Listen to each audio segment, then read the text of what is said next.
Okay, let's try this again. Some technical issue took down the entire stream, so apologies for that. Everything just went dark and disappeared. For those who are watching, thanks for watching, and welcome to our Demigods campaign, Gods versus Eldritch Horrors. Welcome back. Let's try this one more time, gentlemen, as we're trying to figure out this as we go along. There's always some sort of issue or some sort of a technical thing with YouTube. I came to learn. It's never straightforward. It's never.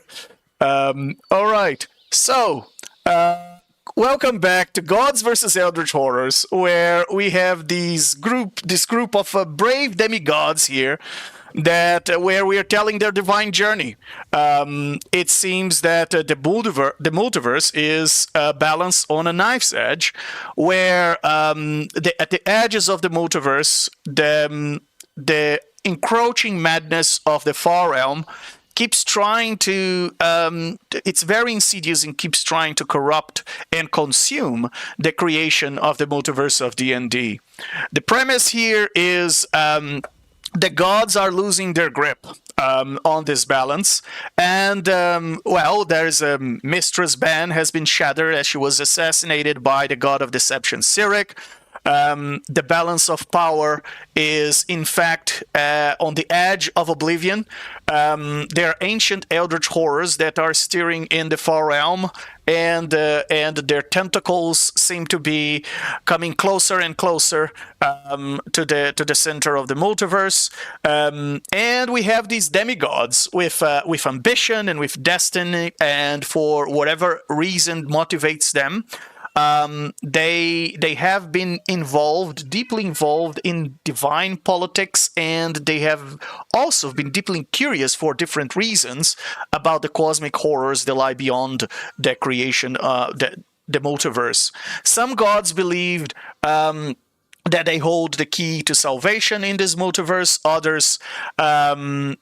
Others just think of these demigods in this party as pawns or obstacles to be eliminated, as we have come to learn in the previous session when they encounter one of the gods of fate in the multiverse, Claudius in Teros, and she gave them a choice: either ally with her or become a target of her fury, and they chose the latter. And I guess they can explain your reasons, their own reasons later. Anyway, be as it may, this campaign has two temples. During the sessions, we are running their decisions, their victories, their failures, the key moments in the campaign that they're pivotal for this journey. And in between sessions, they are working on the maintenance of their followers and their dominions, their bastions, etc., and trying to get their divine essence pool very well managed, so that they can use their demigod powers when they need to. But before further ado, let's meet our protagonists tonight. We have Lumpa, the goddess of blade singers, the mother of the Force. Yes, if that rings a bell, it should, but I'm not going to mention the name. She's an Ergonaz which created two conflicting philosophies that she carries on her shoulders. She has crafted the Order of the Weavers, which search for serenity and wisdom, and the Order of the Twisteds, which searches for strength and ambition. She was once apprentice of Elmster, or Elmster's projection, I guess, which guided her in this path to become an amazing wizard and eventually to become a demigod with the blessing of Istis, the goddess of fate herself. Yet, the far realm seems to be threatening to tip the scales of this balance that Lumpa seems to preserve. And Lumpa, say hello to our audience. Tell us a little bit about how you're feeling tonight. Hey guys, here. Lumpa's feeling a bit sad as her domain has suffered a unusual attack by an invisible force. No pun intended. We're looking to bury and mourn those of the weavers who have fallen, and I will be strengthening my defenses as we figure out the attack on my bastion and the incoming threat of Colossus. Very well, thank you, Lumpa. And we also have Arlith, which is a good friend of Lumpa. He knows her from before she became a demigod. When they fought in together side by side against Vecna and his undead mother. Well, Arlith, the god of holistic knowledge, as he was titled, a raccoon-like Mapak bard who began his life cleaning Spelljammer decks, and he now has his own Spelljammer vessel named Destiny, and that he uses to travel through the Astral Sea. And he's also an archaeologist. In Isgard, he has an archaeological campsite where he's searching for all sorts of knowledge. And Arlith, say hello to our audience. Tell us a little bit about how you're feeling tonight. Arlith's domain suffered an attack as well. Our library was burned down. Very devastating, and also feels kind of targeted, seeing as Arlith is the god of holistic knowledge. But we will rebuild, we will shore up our defenses, and we will get back at whoever dared burn a library, especially my library. Very well. Very well. And then we have Xthu. I can't make that noise. I tried. I don't know how you do it. The protector of wild magic sanctuaries. He's an owling druid that sworn to Sylvanus, tasked to safeguard the chaotic heart of magic.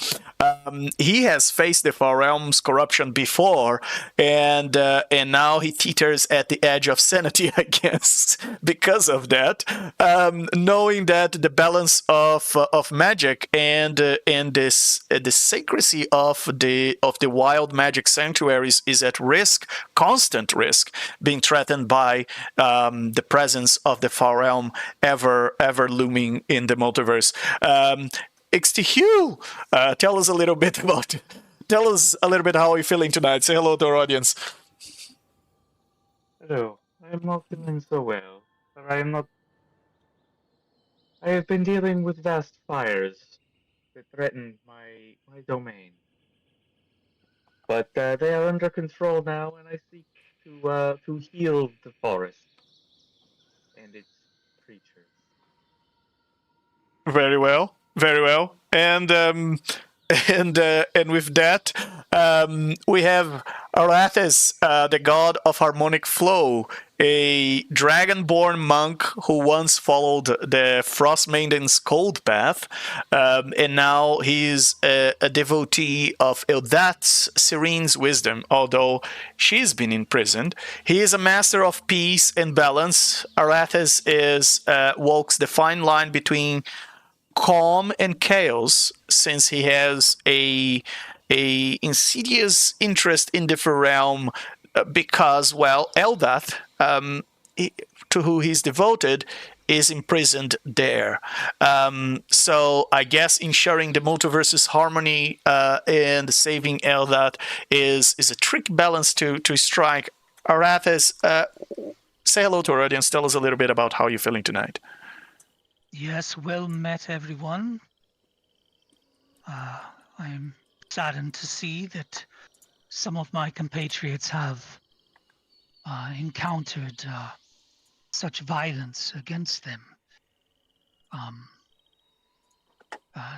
Some of my followers have discovered that I have indeed secured Tiamat's flail.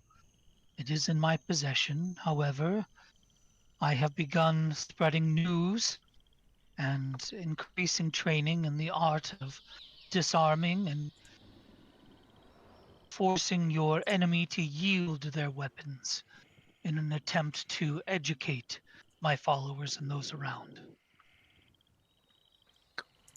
Very well, very well. And last but not least, we have Money Marco, the new character of the player who played Change in the last session.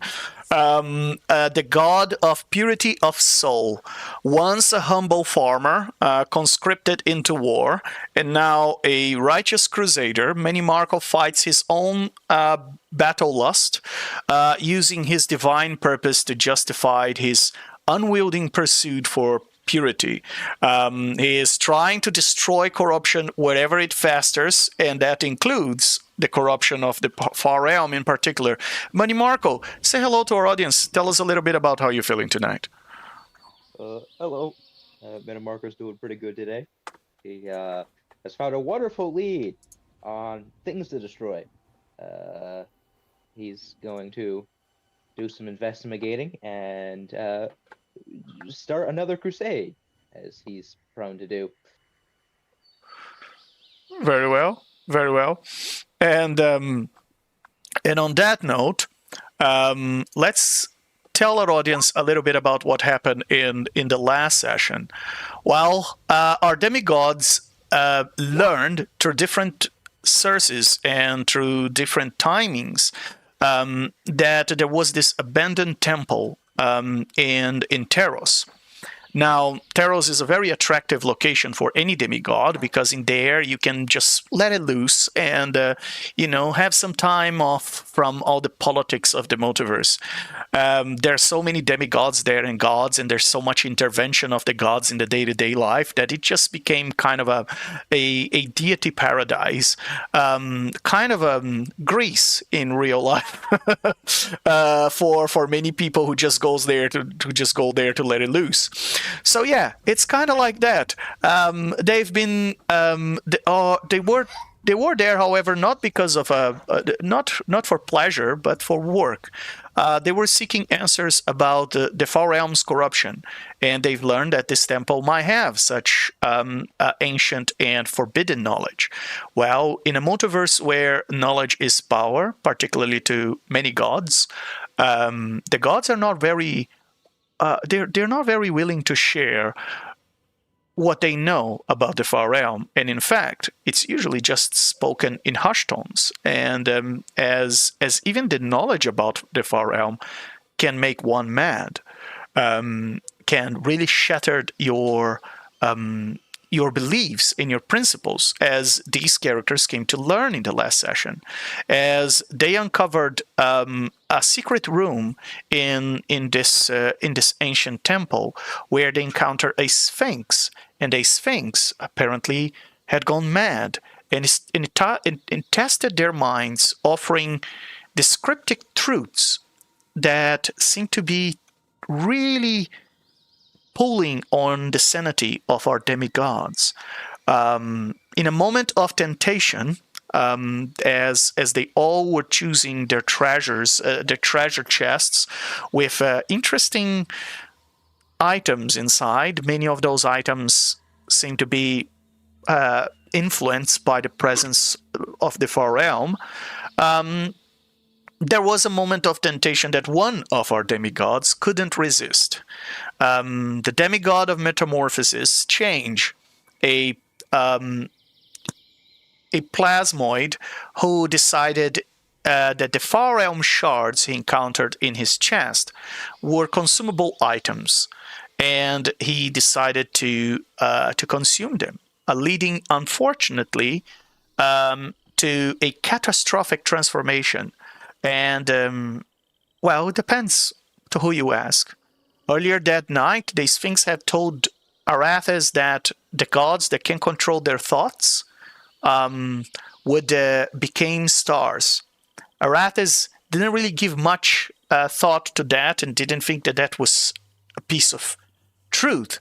But it turns out that after Change consuming all those shards of the far realm, that was not just a truth, but a prophecy. Change couldn't control his shape-shifting. He became frenetic, and unto the point where he collapsed into an explosion, into a nova explosion, and the remain of his body and his spirit rocket into the void in the sky, and united with the heavens as a new star in the night sky of Teros, just like these things had anticipated. Well, they also discover other things of interest there. A powerful book containing knowledge that seemed to test your mind and your perception of reality. And leaving the ruins, they saw a vision of Clotis herself, a titanic woman standing in front of them. They knew that that was the goddess of destiny of Teros. Now, unlike other gods of destiny, Clotis she's anti-interventionism, and she is against all the gods that are intervening in the mortal affairs. And well, she's a titan and a primordial in her own right, older than many of the gods that today are in the pantheons. And she manifested from the mist, offering a grim proposition for our demigods: help to depose the other gods or be marked for destruction. And they rejected the offer, and there was no immediate cost to them. But they know, however, that now they will be hunted down by the champions of Clotis, the same ones that have destroyed the temple where they came from. Well, it seems that the destiny itself is now against our party. Well, now the road ahead, as we see, is there are demigods who have to decide their next move. The gods are watching, the far realm is stirring, and the balance of existence is quite literally in their hands. Let's see how they will forge their own path across the crazy curveballs that we're going to throw at them. And for tonight's session, many months have passed since the events in Teros. Through whispers and rumors, s1e02, you have learned of a troubling incident. The Far Realm, just like it did to your forest, once attempted to corrupt this little village called Phandalin on the Sword Coast in Faerun. And though the details about the incident remain quite scarce, you fear that it might be linked to a secret sanctuary of wild magic hidden in the Neverwinter Forest. Concerned that the Far Realm might target this sanctuary, you've decided to go there and investigate. Upon your arrival in the secret place, indeed, you found a rift, a sort of portal, that seemed to have been opened there for some time. There was no one around, no one to be seen, and you knew that you would need help. You couldn't just step in by yourself. So, you've came to know Markle a few months ago, and you know the other gods from your last endeavor in Teros. And then you decided it's probably a good idea to call them. They might be interested in this, just like you. For whatever crazy reason, they think they can, like Mark was telling, they think they can purify the far realm. Good luck with that. But it seems that they would be interested in coming, and you summoned them. And after a few days, they arrived to discover all of you this strange gate, this rift, glowing light green rift. Crossing through this rift, you found yourselves in a different realm of reality altogether.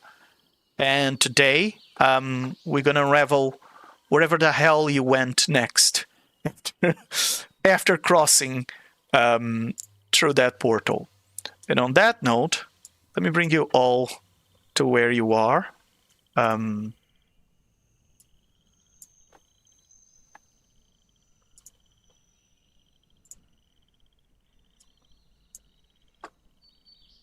And as you cross through the other side.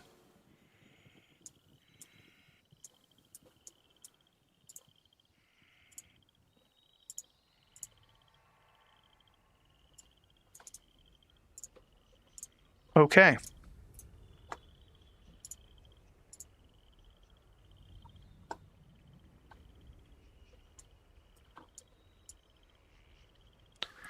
So, um, Where are we on this map? on the bottom, Mine's all black. Mine's all black. yours all black. Okay. Mhm. Do you have night vision?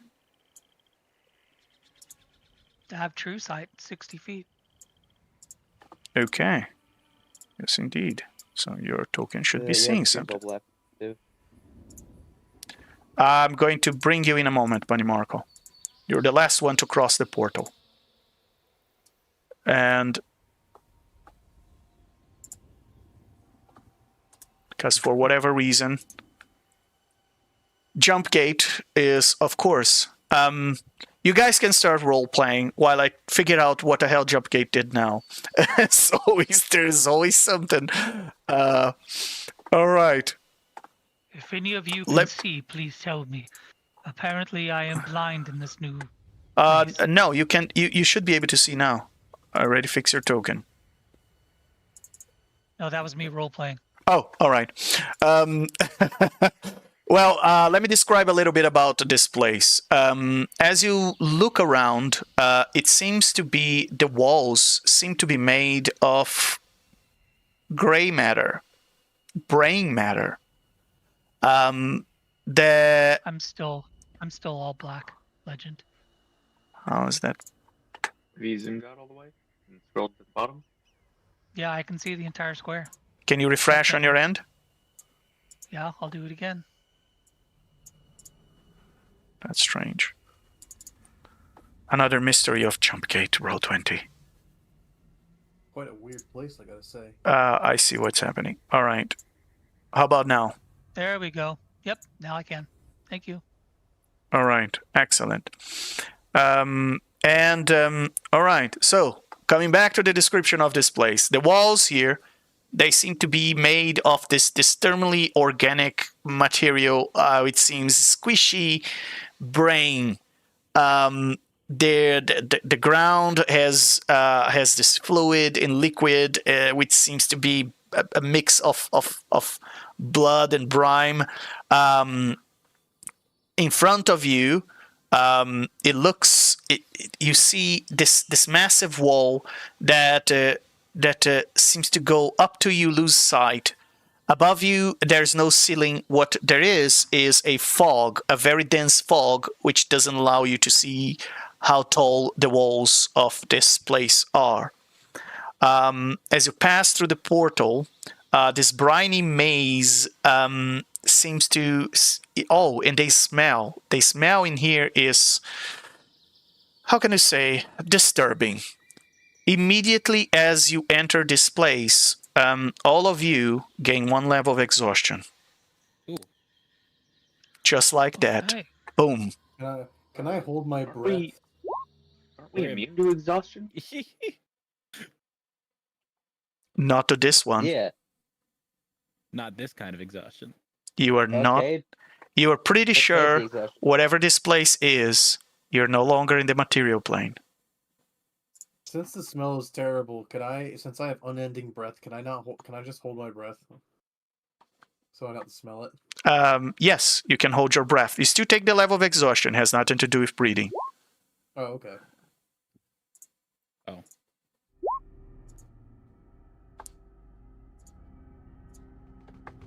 And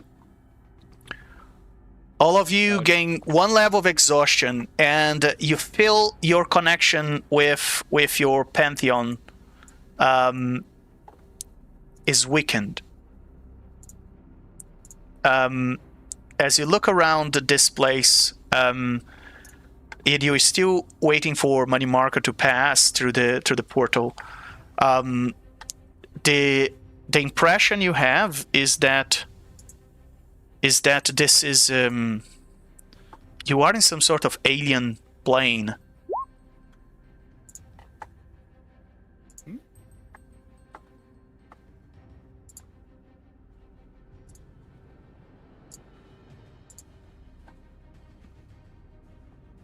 Oh. This is quite different. I'll say. Can I go up to touch the wall? Can I investigate it? Yes. Sure, you can touch the wall. I have a question about Yeah. about an item. So it says my fancy javelin has like a 10-foot emanation. It doesn't say if that glows or not. It just says 10-foot emanation. I don't know if it's glowing around me or not. Your javelin. No, it doesn't necessarily need to glow just because it has emanation. I was just assuming because it's like radiant. It was probably glowing. Okay. Then yes, if it's radiant, then I would, for aesthetical purposes. What is the range of that? 10 feet. 10 feet. Or wait, 30 feet because I'm over level 17. Okay. You don't have to recite, do you? No. All right. Very well. Oh yeah, same with my light. It's called my sunblade. 15 bright, that's sunlight, and 15 dim, since my light's counted as sunlight.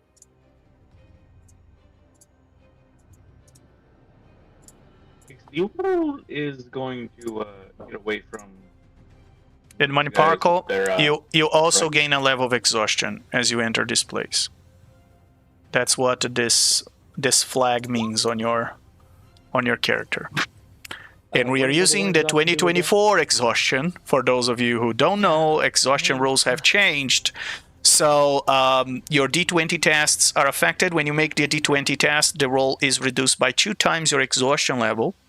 Now that's a modifier, so I wouldn't apply that to a nat 20, just FYI. This condition is cumulative. It goes from level 1 to level 6. Your speed is reduced by 5 times your exhaustion level. And you can only remove exhaustion with a long rest or with some special things in the game, special powers, special spells, etc. So, yeah. -2 to check and -5 feet of movement. Yes, correct. So, in Necrolumpa, you said, yes, your token is already meeting light. All right. Oh, okay. And then back to what I was saying, when I feel the wall, what do I determine from it? You're pretty sure that that's real flesh. Roll up Arcana or Medicine, whatever you prefer. With the -2, that'd be a 30. Very well. You're pretty sure that that's a real brain. It's alive. And that organic material is indeed thinking. You think that you are inside a massive brain. Guys, It's I very feel like spongy, by the way. You touch, and it's this pinkish gray, wrinkled, and slightly squishy material, and you just goes like as you press through it, and the material seems to be tough, though. After you squish for a little bit, it seems to be, as you poke a little bit, seems to be self-healing, as it just goes back to place. And yes, it's unpleasantly moist. The air here is also moist. It has this faint smell of blood and brine into it. And you don't see, of course, there's no illumination here. There is this very dim violet light that emanates from what seems to be above the mist above your head. There's no particular source to it.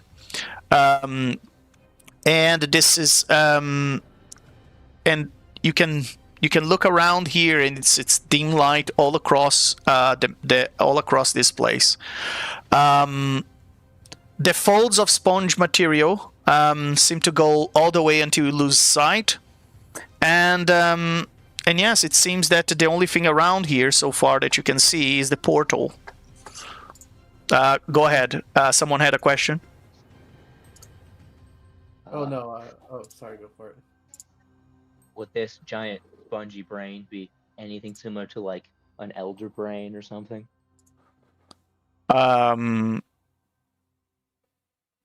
It would be similar to a brain, not necessarily an elder brain. Any brain. Because I'm just thinking of like giant, weird, fishy brains. Said it smelled like brine, so I started thinking of squid heads. Okay. Yeah, it would just be a normal brain for all you can tell. It's just, In that case, yeah. exploration type. Realizing that we're in a brain, I think Loompa would tell the others that go like, "Oh, this place feels alive." I think. Well, I shouldn't even think. This thing could probably read our thoughts. Quick, empty your minds, and I'm gonna cast Mind Blank on myself. Roll a d20 for me. All right. Flat d20. 4. Your spell fail. Oh. Does that consume the slot? Yes, it does. Okay. You try to cast your spell, and it failed, and you have no idea why. You couldn't weave magic here. So the walls here are wrinkled pinkish gray. There are tunnels leading from the rift to the left and right in swooping organic passages. It's almost as if you are inside the giant brain of a creature or something. That's what it feels like as you look around. Arathis is going to. So during the downtime, he found a leather glove to put on his left hand to cover the glyphs and the eyeball. But, Very well. He's gonna walk up. He's gonna walk up to, because it seemed to work last time. He's going to remove the glove and put his hand up against the wall. Okay. And see what happens. In a flash that feels like a brain freeze, your mind is filled with an image of a floating creature in the middle of a very alien place. The creature seems to be focusing on some sort of a ritual. What is that? It's doing something. You can tell, and like that, in a flash of an eye, you take unavoidable 41 points of psychic damage. Unavoidable. Unavoidable. Even though I have resistance. No, Okay. no resistance to this. Okay. I will relay that information to the others. Let me. I'm trying to give you kind of a visual of this, but go ahead, relay the information. Yeah. I just had a flash, a vision of some type of floating creature, focused on a ritual, but it well, needless to say, it's don't touch the walls, or it's attacked my mind, and quite viciously. So just be wary not to touch the walls. I tried And to Arathis will put the glove back on his left hand. Very With well. That, Ixtiul is going to slash at the wall nearest to him with his glaive. Very well. As you slash the wall, you've noticed it just cuts through as if you were cutting with a meat, basically. And after you finish cutting the wall, it just regenerates itself. This I believe we should find whatever is the center of this place and destroy it. And just to give you a visual into our audience, this is the scene you saw. Oh, that's wicked. Oh, that's cool. And go ahead. And I'll say my spells weren't working here either. I tried to protect my mind blank, but my mind doesn't feel safe. This No, it was able to find its way past my defenses, my psychic abilities. So I fear that whatever we are encountering has psychic power beyond us.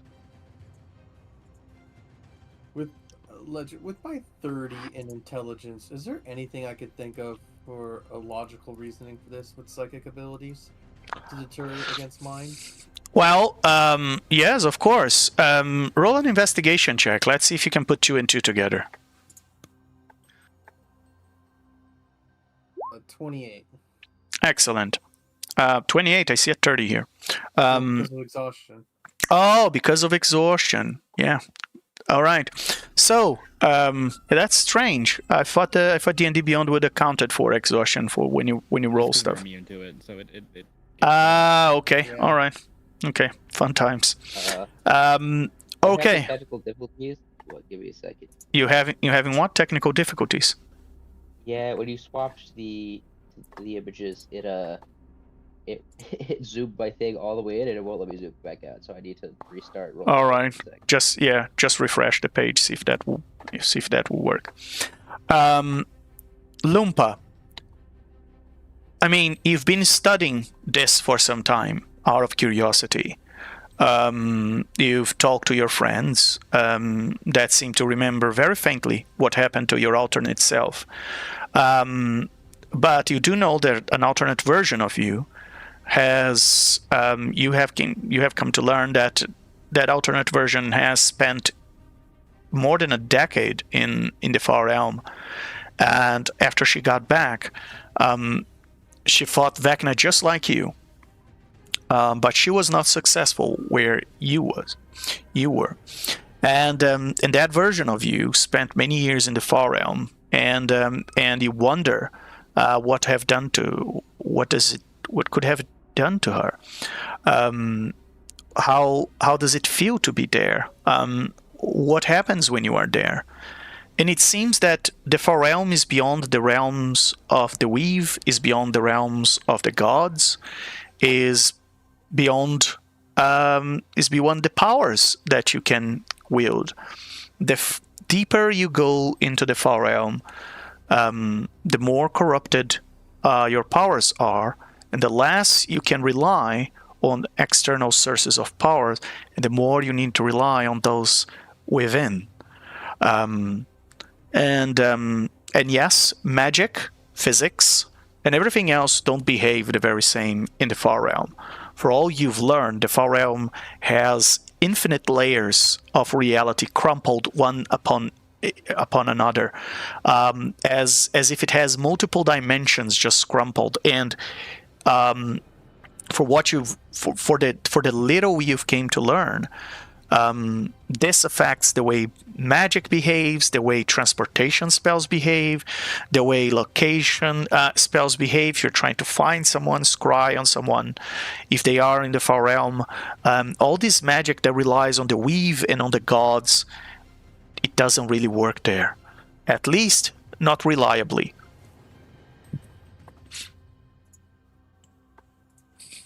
So I'll have to find myself another source of magic while I'm here. Well, it seems that you are in an alien place. If you are in the Far Realm, you don't know. I mean, you've been to Zoriat, and that was extremely alien. And in Zoriat is it's the closest you ever got to the Far Realm. And yes, it's a extremely alien place, and this feels just like that. So this could be an outer plane that have a deep connection with the Far Realm, or you could actually be in the Far Realm. But that just seems like a very simple portal in the middle of nowhere that suddenly has an entrance to the Far Realm. How does that even work? Anyway, It seems you guys stumbled into something. Oh, guys, we should proceed with caution then, as Loompa starts walking down the hall, the brain hall. Arathis will join suit. You guys do notice that to the left there seems to be more spots on the floor than to the right. Perhaps there have been other creatures here.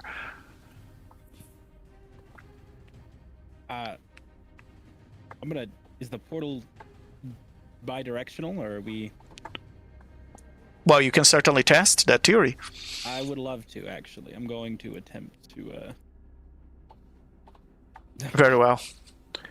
As you pass through the portal, you fall from the mist on top of your friends, and you fall flat face on the ground, on the meaty ground, as now your whole face and your whole body is covered in that disgusting red pinkish brine on the ground. It looks like a mix of blood and a meteoric fluid.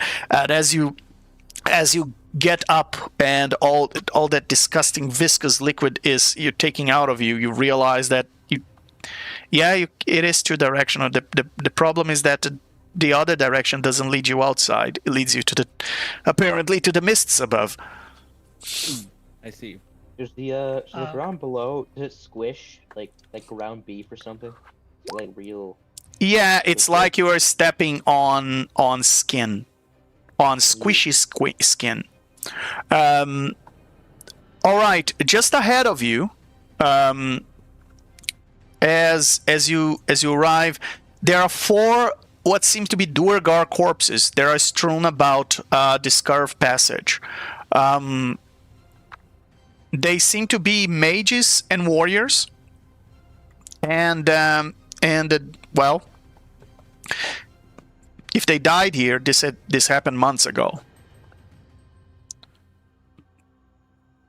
I'm going to You is gonna investigate what killed them. Very well. And Manimarco, as you and Loompa arrive there, you can see to your right there are 2 enormous spiders that scuttle about, while 2 shadowy figures stare back at a wall. There's a wide space that is filled with diaphanous web strands, and this webbing is thicker on the far side of the room and away from the 2 wide passages that lead away.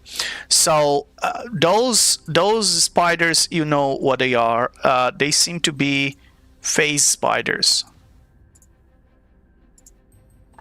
Oh. And yes, before you can even perform a proper investigation on what happened to those corpses, you can all click on your tokens and roll initiative. Yep, I figured. As soon as I heard face spider, like, that thing's already on top. Oh. Quick, he's fire.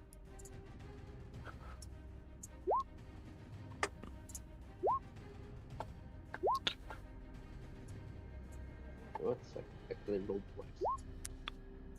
It's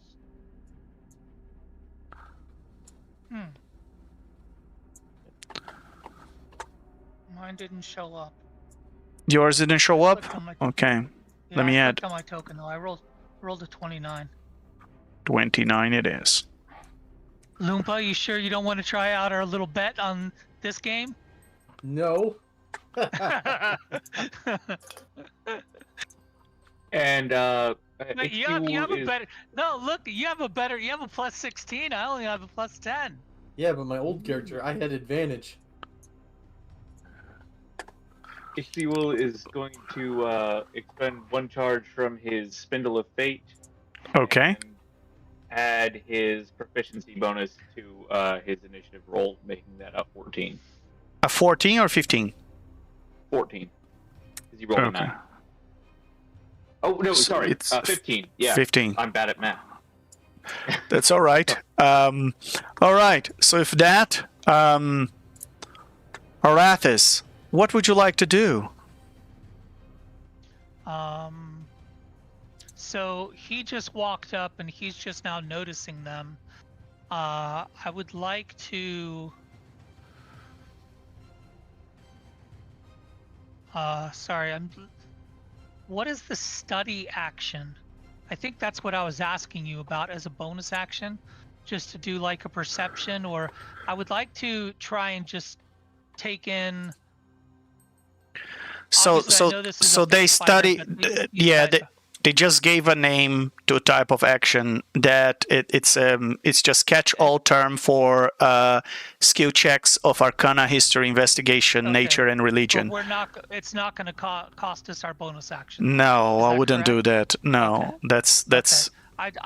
I'd like to try and derive some information on who or what this is before I do anything. absolutely. Go ahead. Would that be perception or investigation then? That would be an Arcana check Arcana. Okay. if you're trying to identify what the creature is. 15. Okay. You have no idea what that is, but you think it's an undead. Okay. Well, per my my code, I won't attack.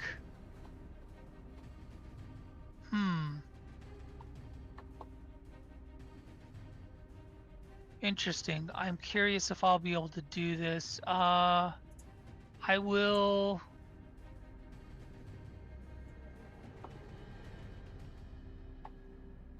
I will look at Loompa. Yeah. And I will cast Sanctuary on Loompa. Very well.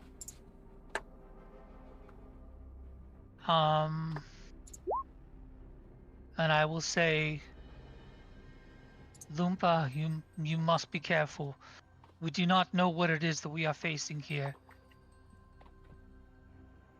Right. And then I will step forward to about here. And I will go into, I don't know how many of you guys know martial arts, but I will go into just a horse stance, which is just like both hands at my side, like a ready stance.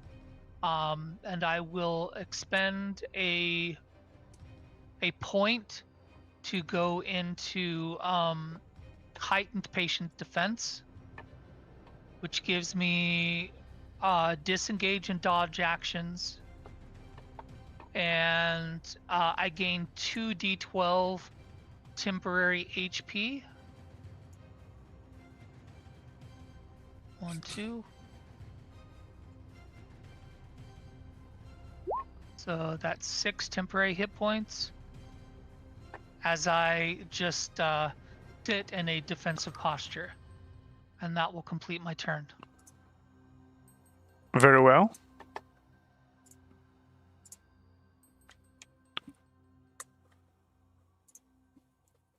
Looking for my focus points. There they are.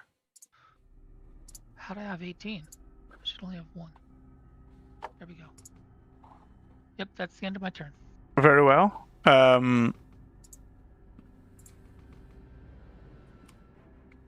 Loompa, what would you like to do?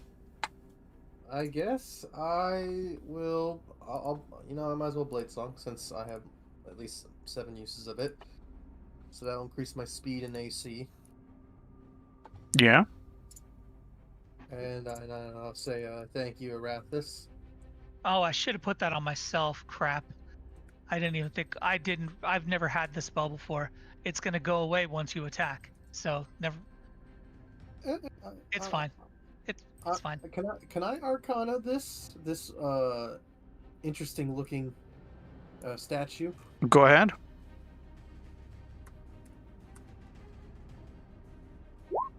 36. You are pretty sure that is some sort of white. As you look at that creature, It looks like some sort of ashen white. It's a type of aberrant sort of white that well, it seems to be to develop some sort of special abilities. Usually, there are different types of them, but you would expect, given everything you've seen, these ones are psionic types of ashen whites. And yeah, these are undead that are created as a result of a separation between consciousness and body. And what we'll do is tap on the shoulder of Manamarco and be like, "Excuse me, my glorious knight in shining armor. Your assistance is needed." What can I do for you? Trying to look into the stereotype of what Manamarco is and says, the sight of those undead beings frightens me. You can see that the eyes of that creature glow, Manimarco. You don't know. You can see the phase spider there as well. You don't know exactly what this creature is, but it seems to be something that was consumed by cruelty and rage and corrupted by whatever this place is. You've seen undead horrors before, and this seems to be some sort of undead, otherworldly power. Abomination. It shall be destroyed. Thank you. Only you and your radiance of holiness can seize the day, Manamarco. And Lumpus is gonna go right here and take the dodge action as her Very well. as she goads on Manamarco to seize the day. Very well. And So my sanctuary was not wasted then. and Manimarco, what would you like to do? Marco is going to yeet himself across the room. And he is going to proceed to make 2 melee attacks with his javelin and 1 with his mace. Very well.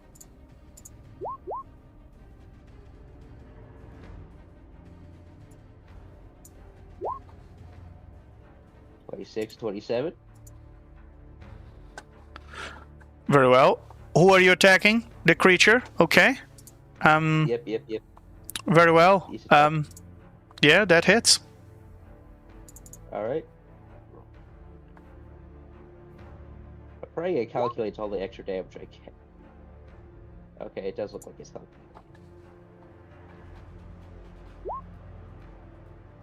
Excellent.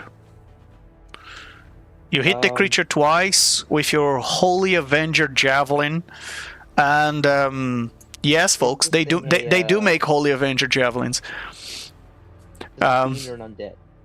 It is an undead, yes. It is. Did I get to click this button twice? All right. So that is already accounted for. It's already rolled there. 14 and 7 when you hit a fiend or an undead. So. Oh, it does say that. I didn't see that on the thing. I was rolling the other page. So you have So you hit for a total of that is 26 on the first attack and 31 on the second. Oh, 36. Oh no, you have the plus 7, so that's 36 and 33 for 69 points of damage altogether. The base strike is 20. The main strike is 20. I'm seeing 33 total damage and 36 total damage. I just rolled and it should say it's not popped up yet. Okay. Oh, and there's a second one. There's a third one for 29. Is that correct? So you only have 2 attacks. So I'm seeing 3 attacks. There Well, weren't too many attacks there. There should be 3 attacks. Because I have the dual wielder stuff, it's 2 attacks is my normal thing, and then the 3rd attack is a bonus action. Okay, so you're attacking for bonus action with which weapon? The mace. The mace is the bonus action. Okay, the because you attack. with the javelin. Okay, you cannot attack 3 times with the javelin. And the third one is a zealous comet mace. All right. Okay, the third one will hit, and that will be another 29 points of damage. And as you burst with your mace, you destroy that creature, and as you do so, it bursts into a cloud of ashes and spore. You gotta do a Constitution saving throw, DC 35. Yep, you heard that right. Got plus. Whatever, if that works here. That's a natural 1. That's a critical failure. It doesn't matter. I'll There's a give you my nat one. inspiration. I'll give you my inspiration. By all means. All right, then. That's right.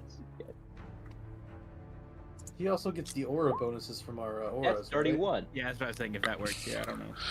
Yes, and you do have you do have auras here. They're still working.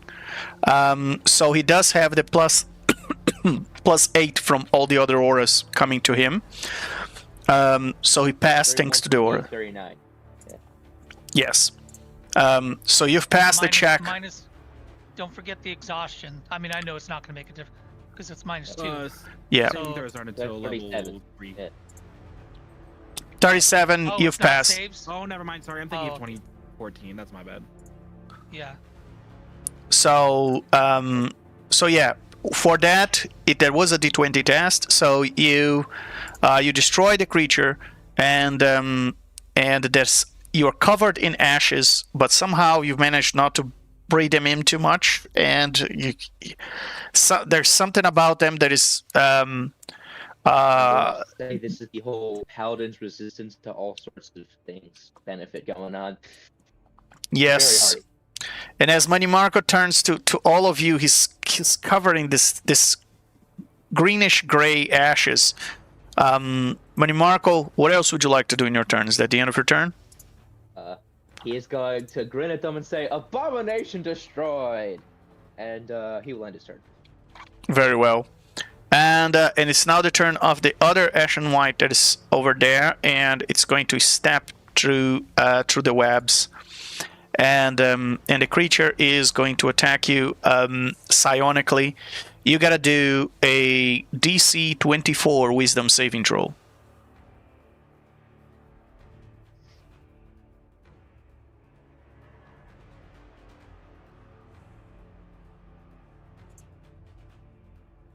That's you, Marco. Oh. DC 24 Wisdom saving throw. 16 plus 8. Yes, you've passed. 25. So -2. -2. 25. Oh, yes.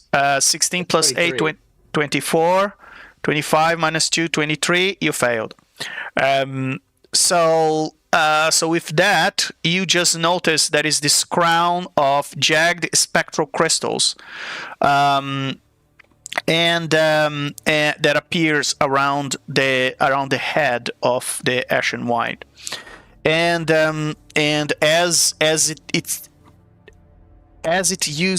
these crystals glow, it seems to have done something to your mind.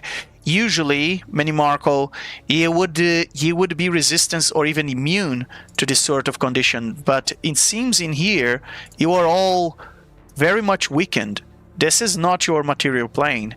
You are in here. Things are not working as they usually do, and you are charmed. Wow. And as you are charmed, you hear the telepathic message of this creature saying, Can I yeah? Can I counter charm? Or is he in 30 feet with me? He's not. Never mind. He's not 30 feet of you. I tried. He's not even close. Not even close. It's a big map. As the creature As the creature charms you, Manny Marco, it says, "Now turn the other ones to ash as well. Make all their bodies into dung. Bring them to us. Feed the spiders."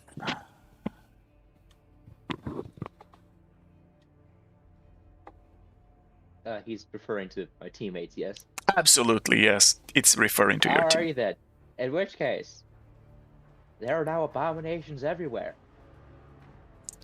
They must be destroyed. Are you saying it out loud? Yes. And There are abominations everywhere. They must be destroyed. I'm gonna wrap this. I like the narrating protagonist.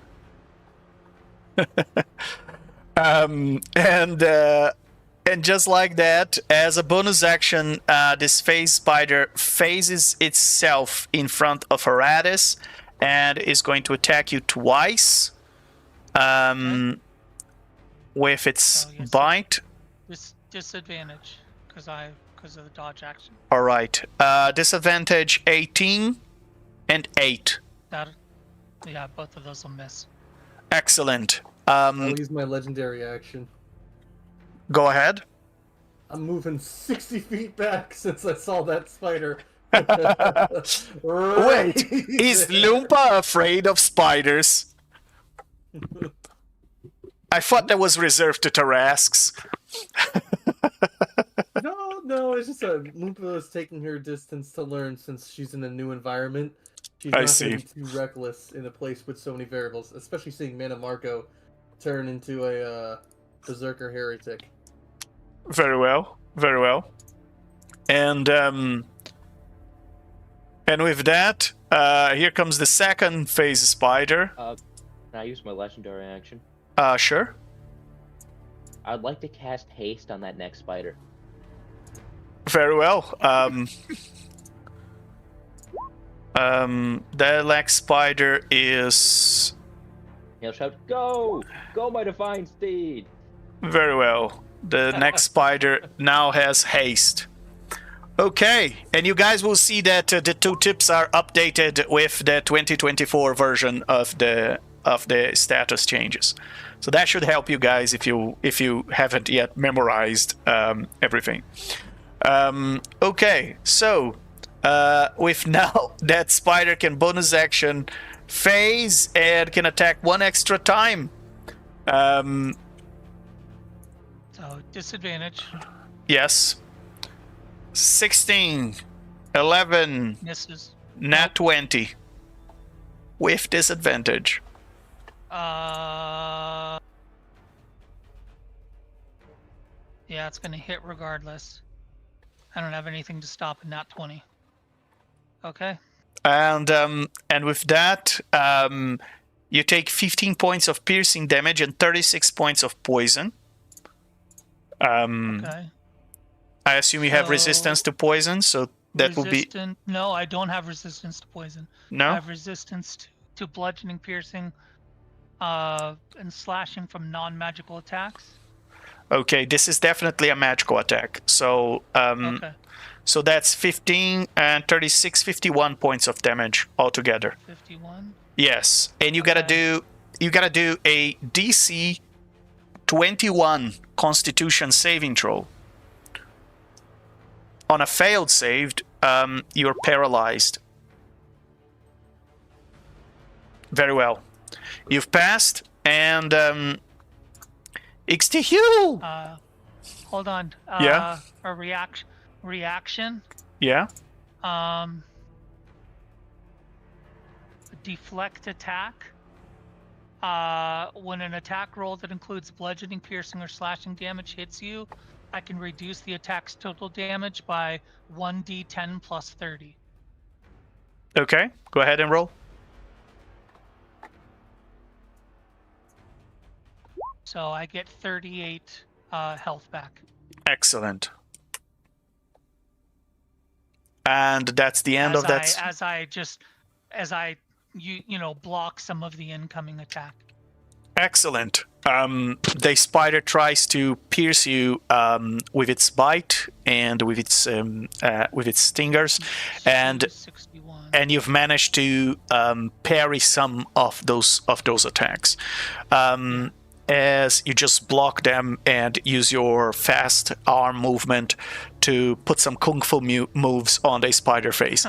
And and with that, Ixtihul, what would you like to do? Yule is going to use Moonlight Step to just instantly appear at the side of Arathis. Excellent. And slash at this phase spider with his glaive.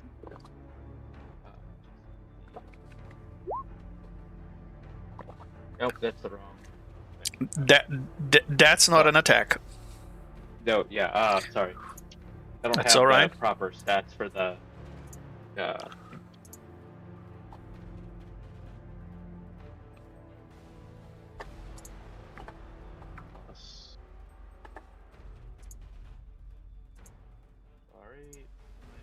Still working on getting this thing homebrewed.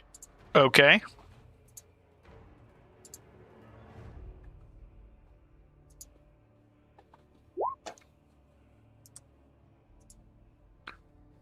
And Okay. not it. So, by the way, you're cutting off Ixtihul. I'm struggling to hear you. If you can. Oh, all right. sorry. How about now? Yes, now it's better. So if that's a 10. A assuming 10 that won't doesn't hit. No. Okay. Well, then he is going to. Oh, I forgot. Because he used Moonlight Step, he attacks with advantage. So. Okay. just roll that again. Yes. Roll that again.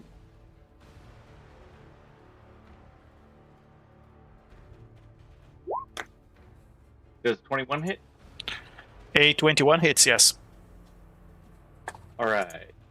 Then.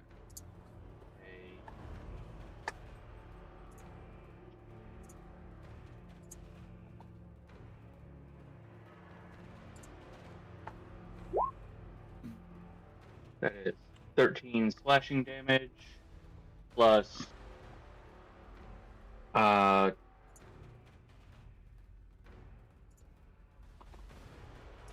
Plus.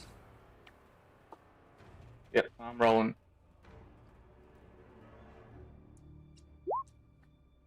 Plus 7 force damage. Excellent. And you slash through that spider, and you can hear the silent scream of that face spider.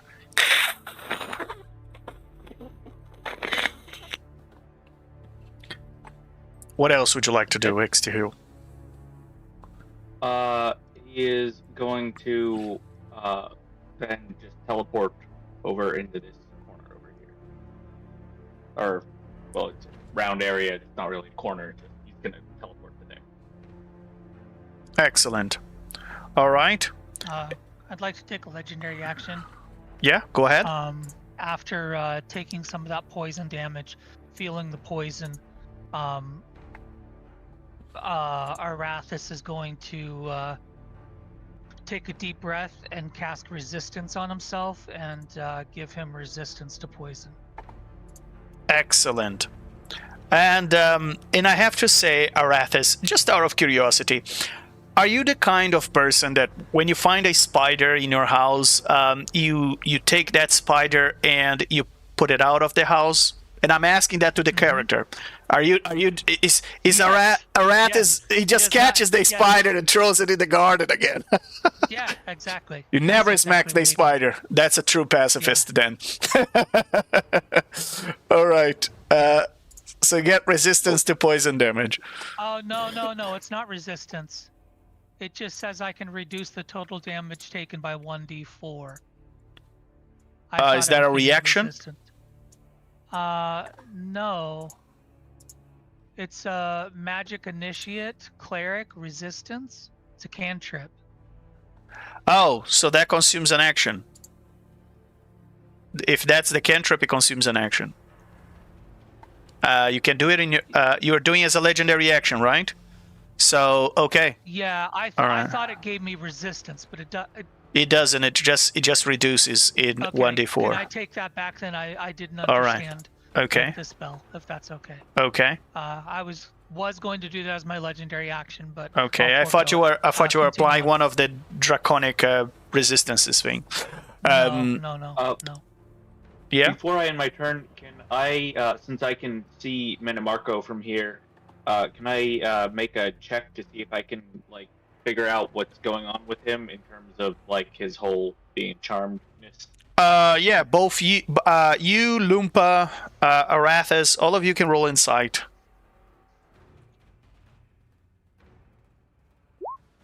Oh, yikes. Oof, 15. Ugh, 17. Or 15 as well. Let's go. Arathis really knows what's going on. -2.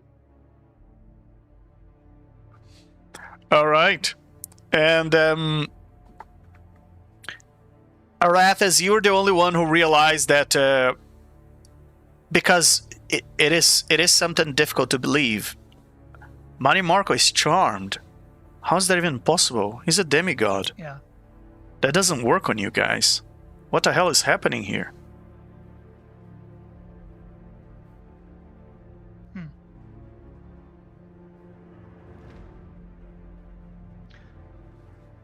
Arathis will relay that information to the others.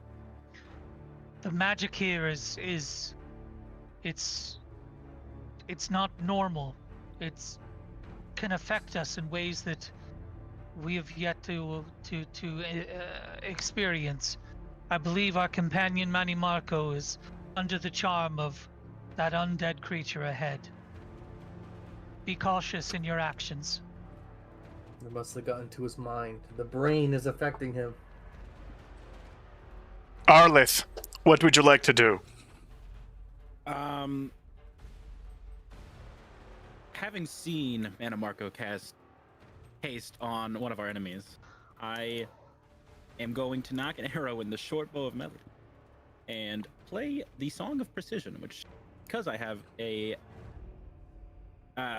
proficiency in performance, will give me a +1 to my attack, and I'm going to launch it at Sir Marco. What is your Song of Precision, Arlith? Oh, that's good Can you give us a question. little I sample? Oh, you'll have to get back to me. I'm gonna have to pick some songs. If I wasn't expecting to use weapons, I want to be magic. Very well. I'll pick some songs. I'll get it out. All right. But yes, so I will. That's will that work? No, that's okay. Well, add 9 to that, so 19. All right. 19 is aiming at Marco or the spider? Marco. All right. Then that And the haste. Then that will hit, actually. And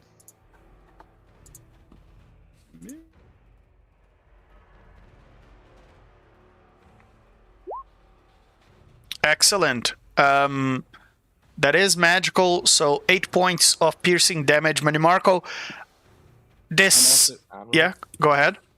sorry, I'm also just gonna run 20. like 25. Okay. I'm gonna run here. So Arleth, you just go for a parabolic shot and you shoot up, and the arrow just lands on Marco's shoulder.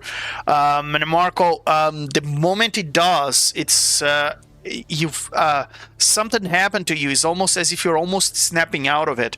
Roll another Wisdom save DC 24 for us.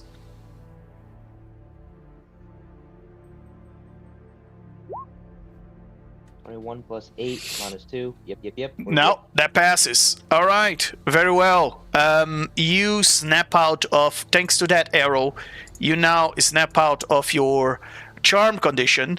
And I have to ask, are you still holding concentration on that haste after you snap out of it? Oh, Very well. That's That's I was gonna hit you with the silvery barbs combo on the concentration ship. And Arlith, what else would you like to do? After having moved here, I think that'll be my turn for now. Excellent. Arathis, what are you doing? Now that both of these spiders have attacked me, Yeah. it is now part of my code that I could return the favor. However, I have yet to declare this in the campaign, but all of my attacks are non-lethal. Very well. Okay. All right. So, first thing I will do is do one unarmed strike against the one that's at the top.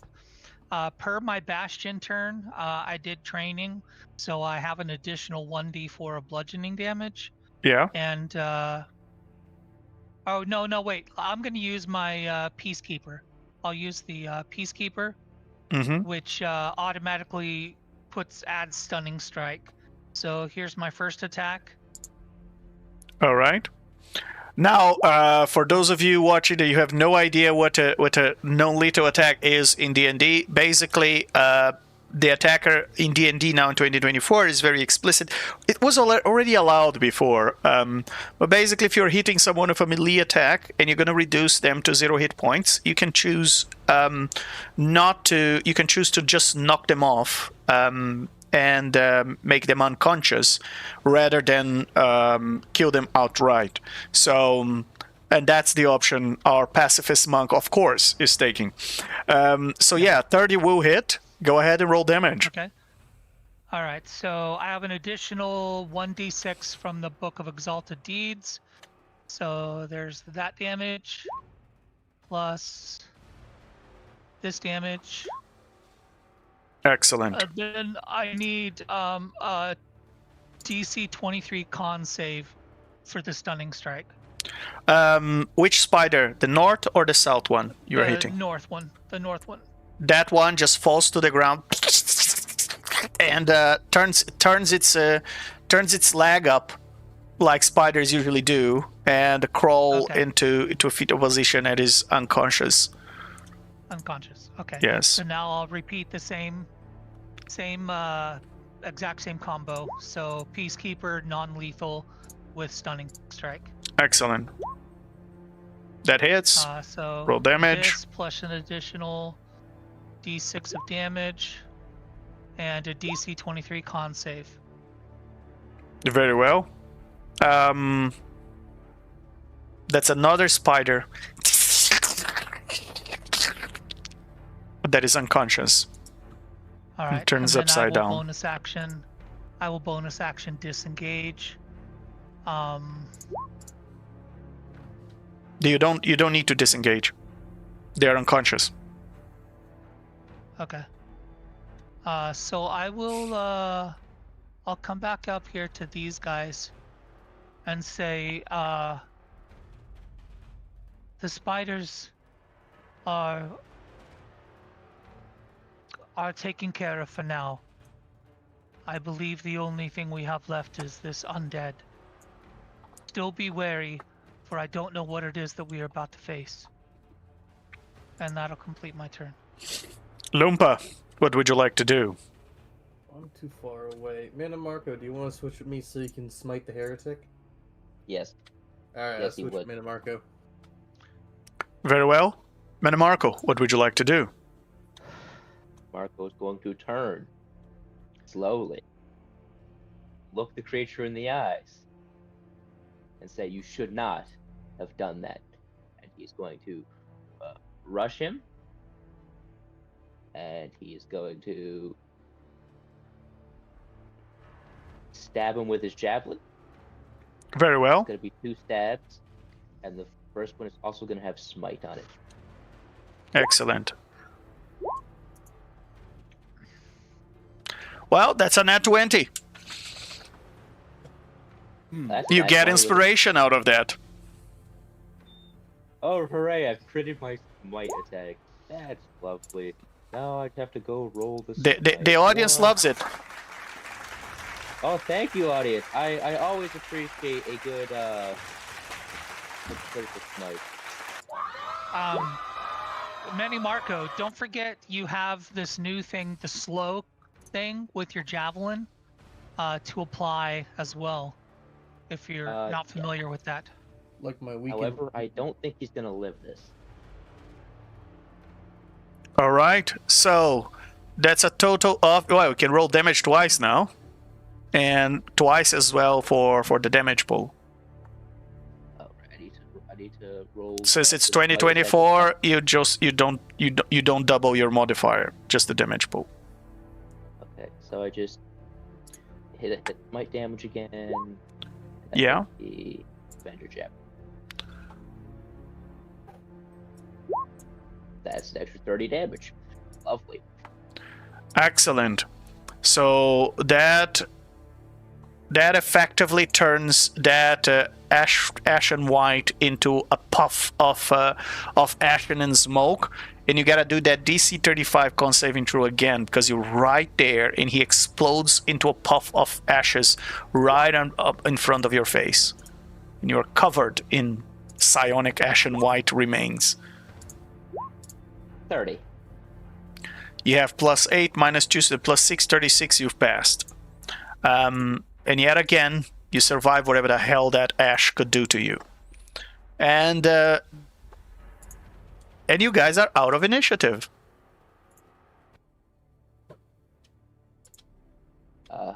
I will look at the others and I will say, as you know, my attacks are non-lethal, so be wary that the spiders are not dead. They have just been stunned and are unconscious. Marco immediately goes over and kills them both. And Their brains have been smashed in with a heavy mace. Arathis will call out to you. Manny Marco, that is not necessary. The threat has been has been reduced. We move on. And yet the abomination remains. Smush. Well, I guess there's a point to that. We don't know where we're at, and what if those phase spiders woke up to bring something deadlier? Now that they're aware of us. They're now dead. Very dead. Though a bit barbaric how you handled it, I say, Minimarco, but I guess it's needed. It is not needed. It is not necessary. I do not agree with these actions. There are abominations in a place full of abominations. Everything here should be burnt, destroyed, and forgotten. Your point is well The same taken. about us. If your methods were uncouth. Burnt? No. There's so much we could learn here. He's gonna And stop it, and he's gonna walk away. Arathis, under his breath, he just says, "Savage." If not for my arrow, some might say the same about you. And Lupa's Me? gonna. No, Manamarco. Okay. Okay. Above the table, who all is currently emitting light? I'm actually gonna be removing my light. I want to switch my humming longsword for the Rakdos right knife. The Manamarco is Asmodeus. javelin is emitting light. Okay. So, Ixtal is Lumpa. going to maintain a healthy distance from you while he returns to being invisible. Lumpa, I have to ask, how much do you know about that Rakdos right knife that was given to you by Asmodeus? It is quite. There's souls in it. I don't know how many souls. I'm sure this has a connection to Asmodeus since it emits such a demonic energy. I mean fiendish energy. Sorry. So, Rakdos right knife has a particular characteristic to it. Whenever you slay a creature with an attack using this dagger, the creature's soul is imprisoned inside that dagger. And that creature can be only restored to life by a wish spell. The dagger can hold a maximum of 5 souls, For each soul imprisoned in the dagger, your attacks with it deal an extra 1d4 necrotic damage.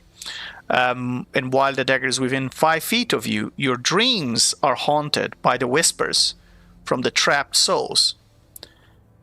Quite ironic, as you used to have a weapon which you used to defeat Vecna that had a trapped solar inside its hilt.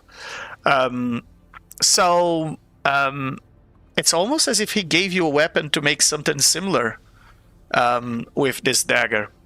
However, you are attuned to it, right? Yes, I'm attuned to that and the humming longsword. I have both the weavers and the twisted weapon with me. Excellent. You can also destroy the souls, annihilate the souls that are inside the dagger as a reaction immediately after you hit a creature with the dagger. And you release these souls, and they will give if the creature has 75 points or less, it must pass a con saving throw 15 or die immediately. But that will also, as you release the souls, you're also destroying them as part of the attack. Now, there is a backdoor to this knife, which is the souls you capture for... When Asmodeus gave you this one, he said it was a very special one. He blasted it. He blasted with his greater deity powers. And he infused it with a, let's say, with a little trick. There is no cap to the amount of souls that you can store in this Rakdos knife. Right knife. Now, let me ask you, Lumpa, would you have any souls stored in it at this moment? Well, because she follows both, what's it called, orders, she would have used the Rakdos right knife. Sometimes strength is needed, sometimes serenity is needed. I don't know if I would roll like a d4, or just to see how many souls I currently have in this knife. Very well. Let's just call that the Asmodeus right knife. And as it was a gift from him, and there is no cap to it. If you say there are already souls in it, roll a 1d4 plus 1 for me. And let's see how many souls you have stored in it. Does that make it an artifact then? Yes. It was blessed by him, by the same principles of your divine infusion. All right. So you have 5 souls trapped in it. Now, each soul you have trapped in it adds 15 to the number of hit points a creature needs to have to do that DC 15 saving throw. So with 5 souls, the hit point threshold is 75. With 6 is 90. And so on and so forth. Okay? And there is no cap as long as you keep trapping the souls in it. And then you can annihilate the souls. He said that this was a fitting... necrotic damage per extra soul in the dagger. Yes, it's 1d4 for each soul. So if you have 5 d4s now, which you can manually add there to your to the damage output of this knife. So so now this knife is giving 6d4 damage. Yeah, because you have souls trapped in it. However, I have to say, it must be quite difficult to live with the contradiction of you've released the solar for one blade, but you're trapping souls in another. Well, my dreams do but I try to keep that knife on the nightstand. Very well. And with that, seems like a good time for us to have a short break.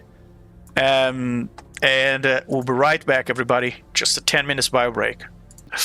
That is a pretty easy one. The name's right there on the top. But yes, I have to bring the Who's That Eldritch Horror game to this. But I must say, I'm not really sure that would work so well as with the demons, because the shapes of the Eldritch Horrors are just absurd. So yeah, maybe. I'll And think there's about also, like, something. a million of them. Yes, there's quite a few. So yeah, I mean, I'm gonna show my age here, but at Nickelodeon, that old TV show, You Can't Do That on Television, they had the place Barf Burgers, and they had the guy that made the burgers that look like this. I mean, not the Eldritch Horror looking thing, but all sloppy and nasty. That's what it reminds me of. Welcome to Farburger, home of the Farburger. Yeah. That's so really cool. All right, so let me bring you guys back to the briny maze you were in. I don't recall, but Arathis came back up here. Did you guys all investigate these bodies to see if there was any clues about where we are or anything? Did you guys already do that? Oh, But no, we got attacked by spiders and things. Okay. All right. Arathis would like to investigate these bodies. Very well. Legend. As you are all investigating this, the bodies, you start to learn a few things about them. First of all, in there seems to be 2 mages among them, and 4 warriors, and out of them, you think that the warriors were some sort of sacrifice, because they were tied up, and they seem to have been killed unarmed, while the 2 mages seem to be some sort of clerics. Anyway, for all you can tell, the warriors try to escape. Some of them put their hands on some weapons, and the result of the combat is what you see in front of you. Did the clerics have any type of holy symbols on them to connect them to a deity of any sort? Not a symbol you recognize, or that you would recognize. Okay. Would it be possible to make a little sketch of the symbol, and then just put it in my pocket for future research? Absolutely, you can do that. Okay. So it seems the symbol is. Let me get a symbol here for you. The symbol is an eye with tentacles. Let me show you. I might actually have something here for you.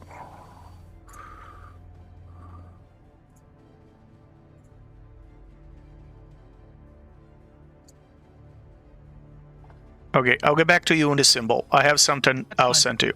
All right, so that's what you guys discovered. But there's something more. And Manny Marco, before you go further ahead, let me describe what you see there. Just resolving Arathis, you've realized that there was an extra body here that is being dragged into the wall. That's what the marks show you. But you see no signs of a body in the wall, but it seems to have been dragged into the wall. Okay. Without touching the wall, can I do any type of investigation? Sure.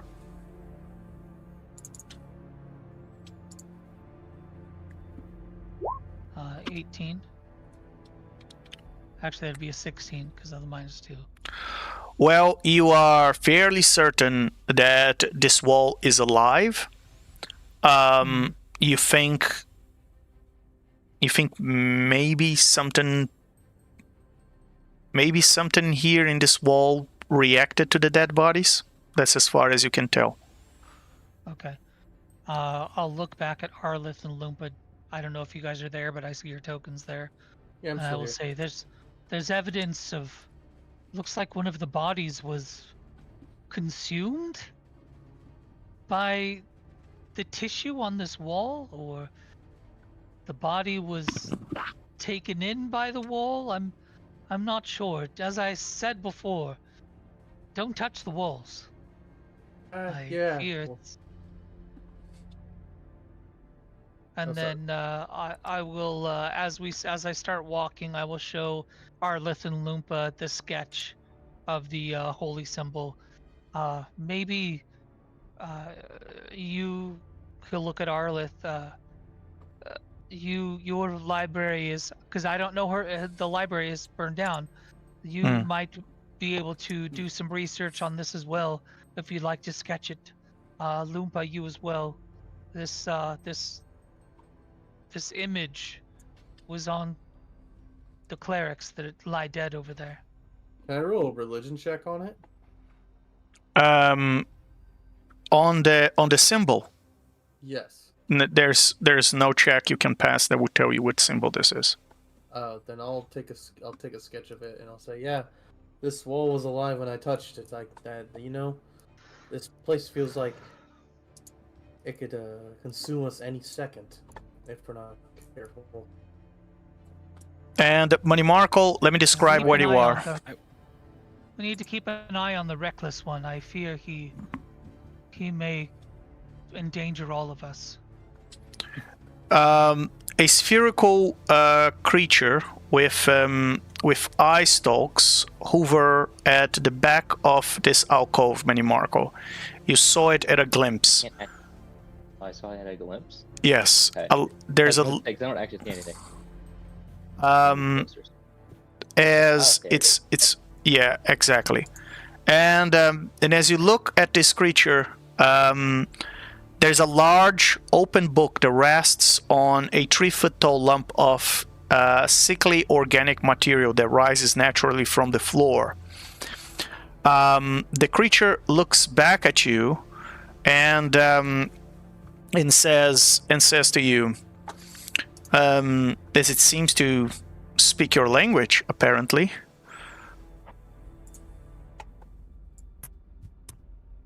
Hey. Can I ask for you to take your light away so they can focus on their reading? I mean, people like you.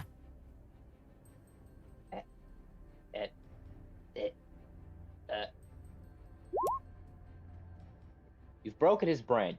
He did not expect polite beholder.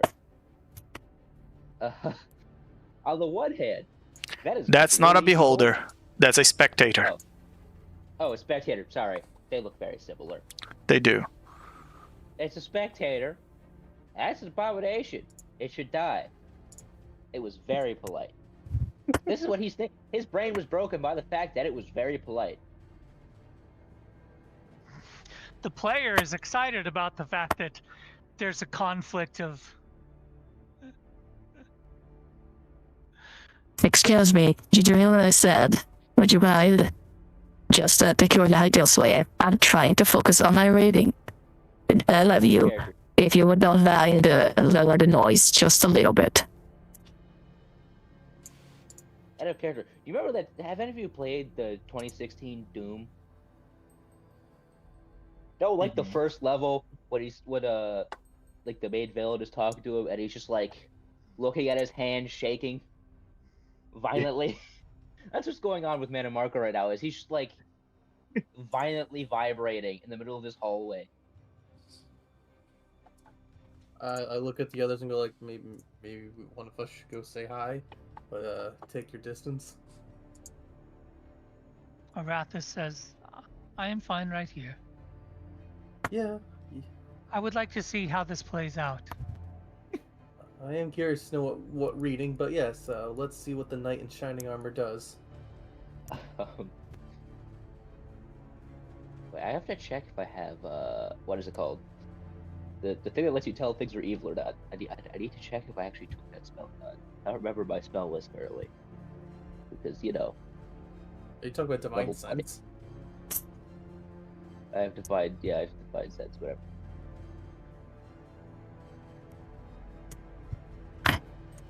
And while all of you are Oh wait. While all of you are focusing on the spectator, you see Lumpa XTHU. You see someone walking, running out of that corner. A wizard or someone in a cloak. Strangely, this is how they look like. Suddenly, he just runs out and he's wearing this astral-looking cloak. He has a spell book with him, but it has some symbols on it that don't really make into any language, you know. There's a little pouch. He seems to be a scared adventurer, and he steps out of that little corner and starts to and looks at all of you, and it starts to run.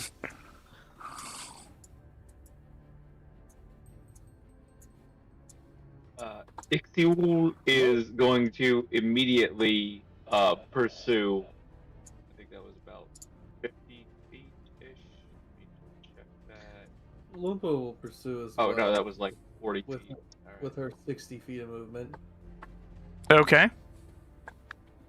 Well, Mana 55. Marco. Remember. And Just will Oh. continue observing Mana Marco. and boy. as the two of you reach the next corner, while the other two are watching Minimarkle glitch to the side of a polite spectator, let me describe what you see there to the north while you are chasing this person. To the north of you, there's slime coats the walls and floors of this nook. An enormous creature shaped like a brain sits in a puddle of goo while 4 fleshy nuggets bounce nearby. This is how that creature looks like. I'll put it in the chat for you.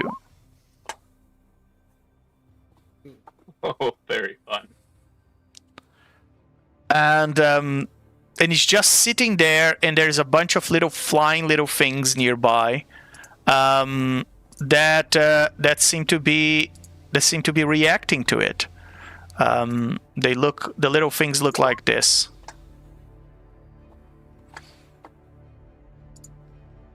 And the moment you see that, you can sense that something is trying to pierce through your mind, as if it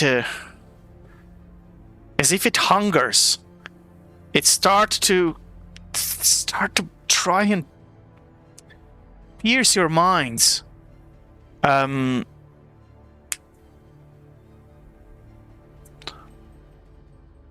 Go ahead. What would you guys like to do?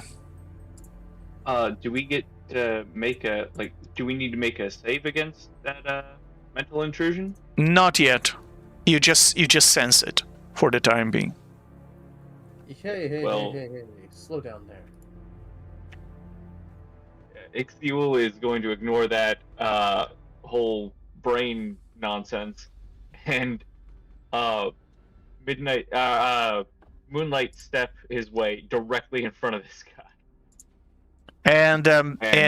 And he passes right through you as if he hadn't seen you, and continues to run in that direction. Wait, through me? Yes, through you. Lumpa catches up. Can I try grabbing him? As you try to grab him, your arms just pass through him, and he looks around as if he's scared, as if he's running away from something. And he continues to run. And Lumpa, let me describe what you see there in front of you.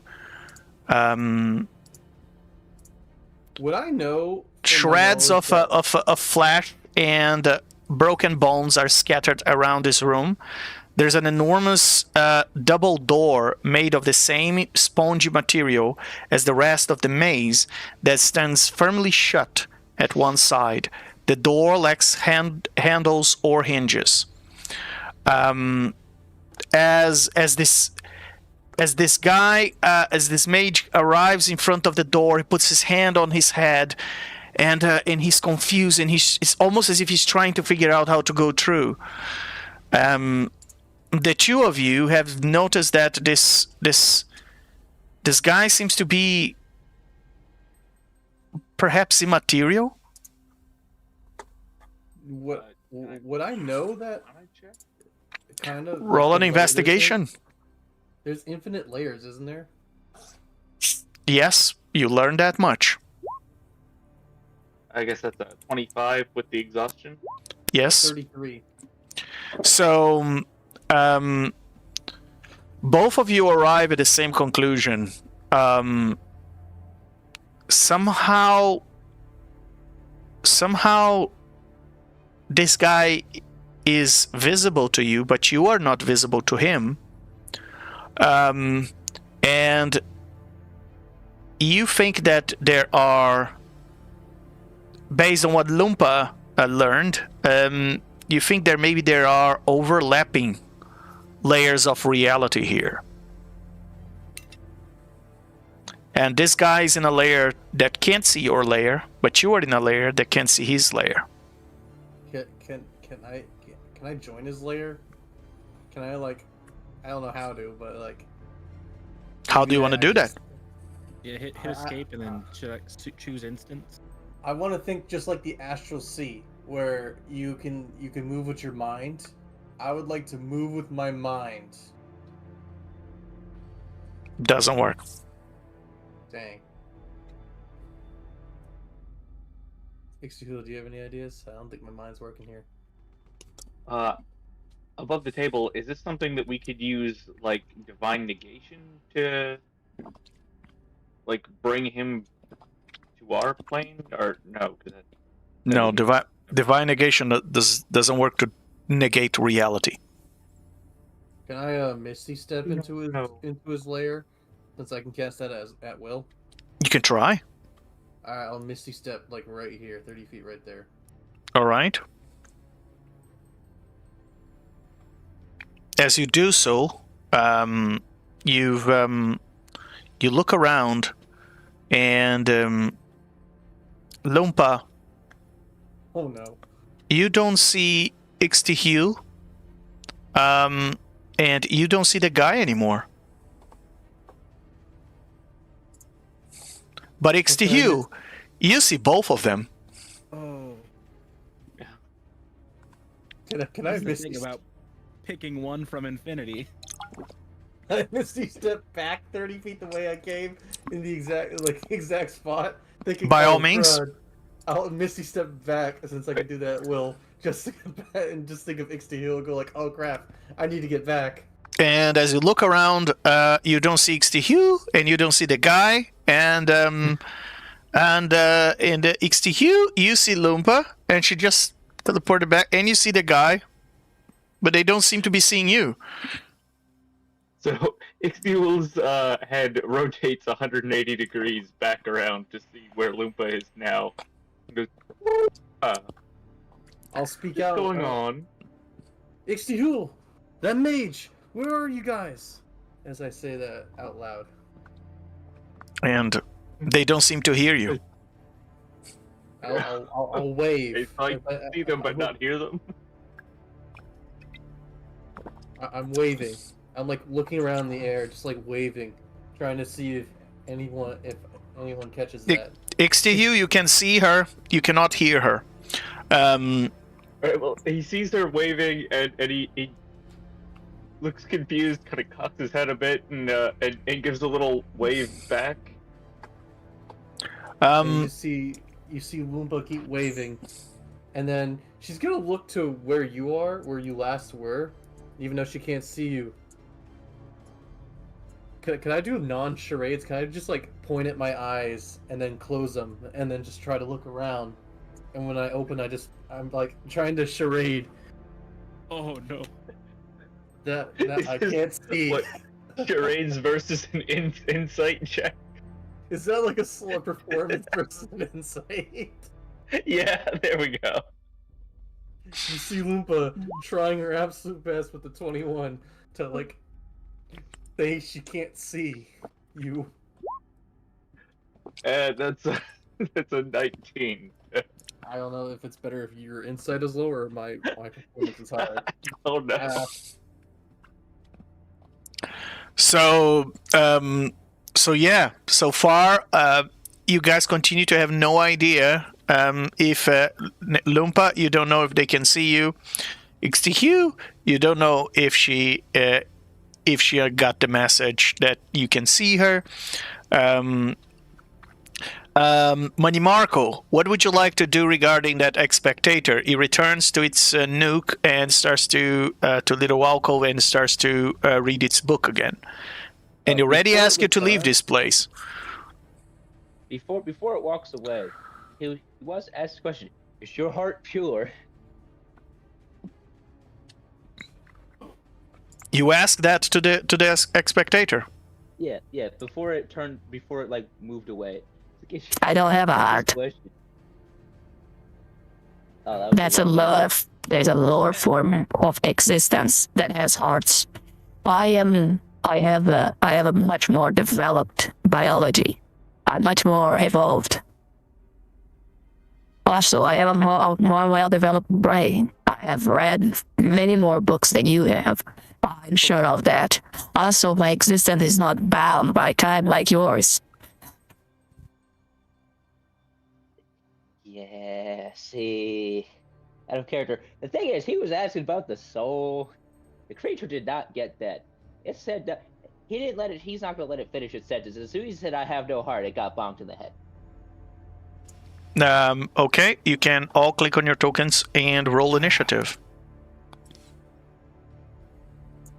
All of us, okay. All of you, yes. Let's resolve this by order. Because XTHU, although you can't see Lumpa, although you can't see XTHU, you see a cluster of fangs just rolling out of that little nook, followed by 4 flying little things around it.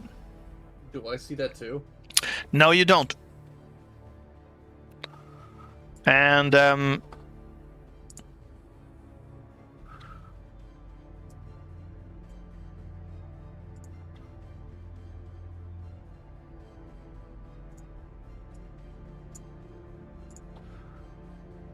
very well.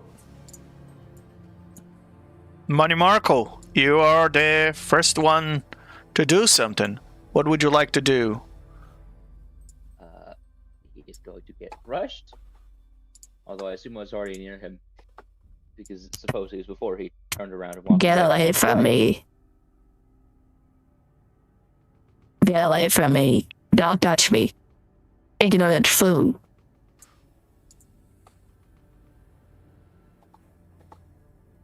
What would you like to do?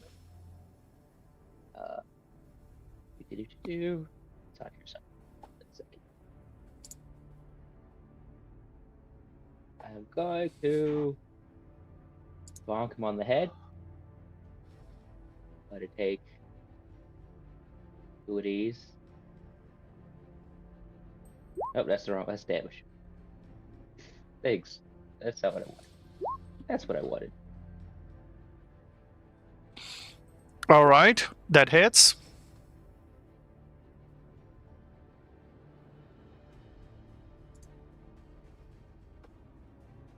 Very well. You damage the creature.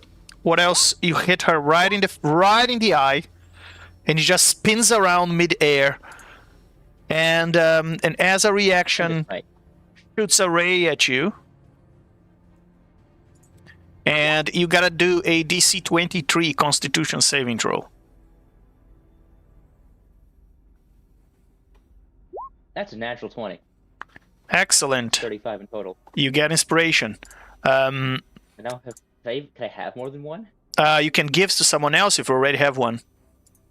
All right, who doesn't have an inspiration needs one?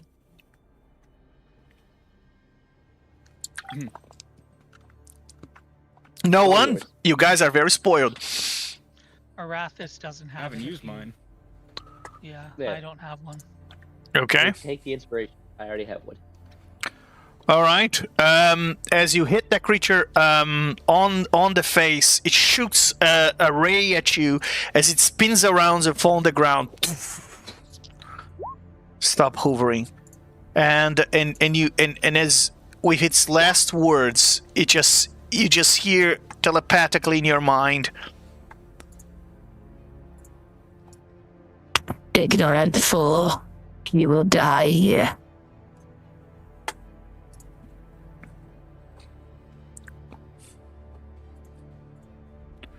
He does And- not respond to this, but he will set their book on fire. No. First of all, how exactly are you setting their book on fire? The old-fashioned way. He will what? The old-fashioned way, just like, non-magically, just regular fire. Okay, all right. What kind of fire are you using? Because you already spent all your actions. Oh right. Oh, I assume it ended once. No, it didn't. We're still in initiative. Oh, never mind. Then I had my turn. All right. Okay, Loompa, what would you like to do?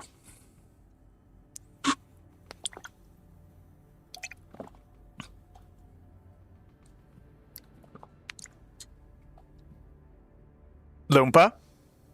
I can't hear you if you're talking. Oh, I'm Room so got you sorry. I just realized I was muted. So I'm moving over there because I want to see if I can find the others. All right. I'm gonna dash as an action.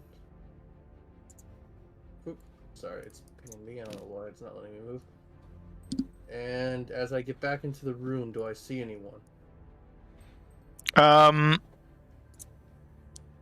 You see no one, but everybody sees you.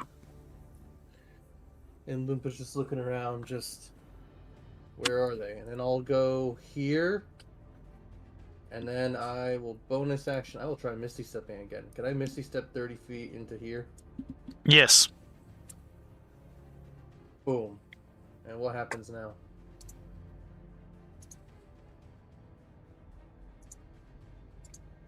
You don't see anyone. Is this a book not here either? The book's not there. All in my turn. Very well. XTQ, what would you like to do?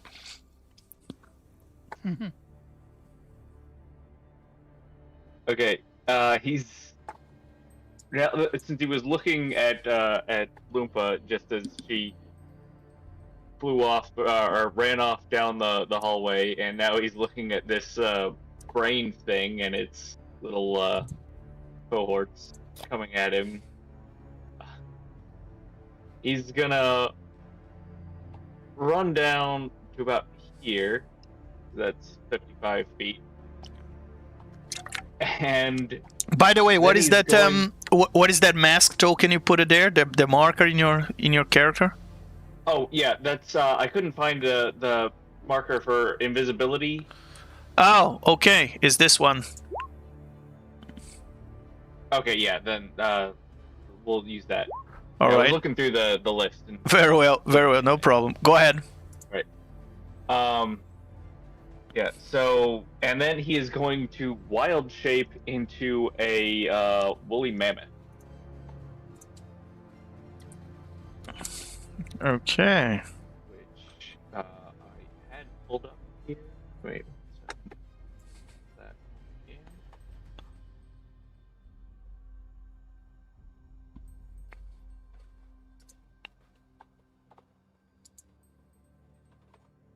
Yes. There we go. Very well. Let me give you control over that token. Wait, is that? I think that might be too large. Yes, it is a bit too large. Yes, I'm gonna fix the. I was gonna say because he's only supposed to be huge. Yeah, it's supposed to be half of that size.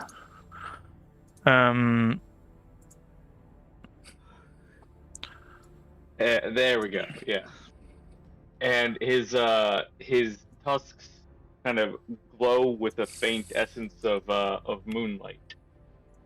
Okay. And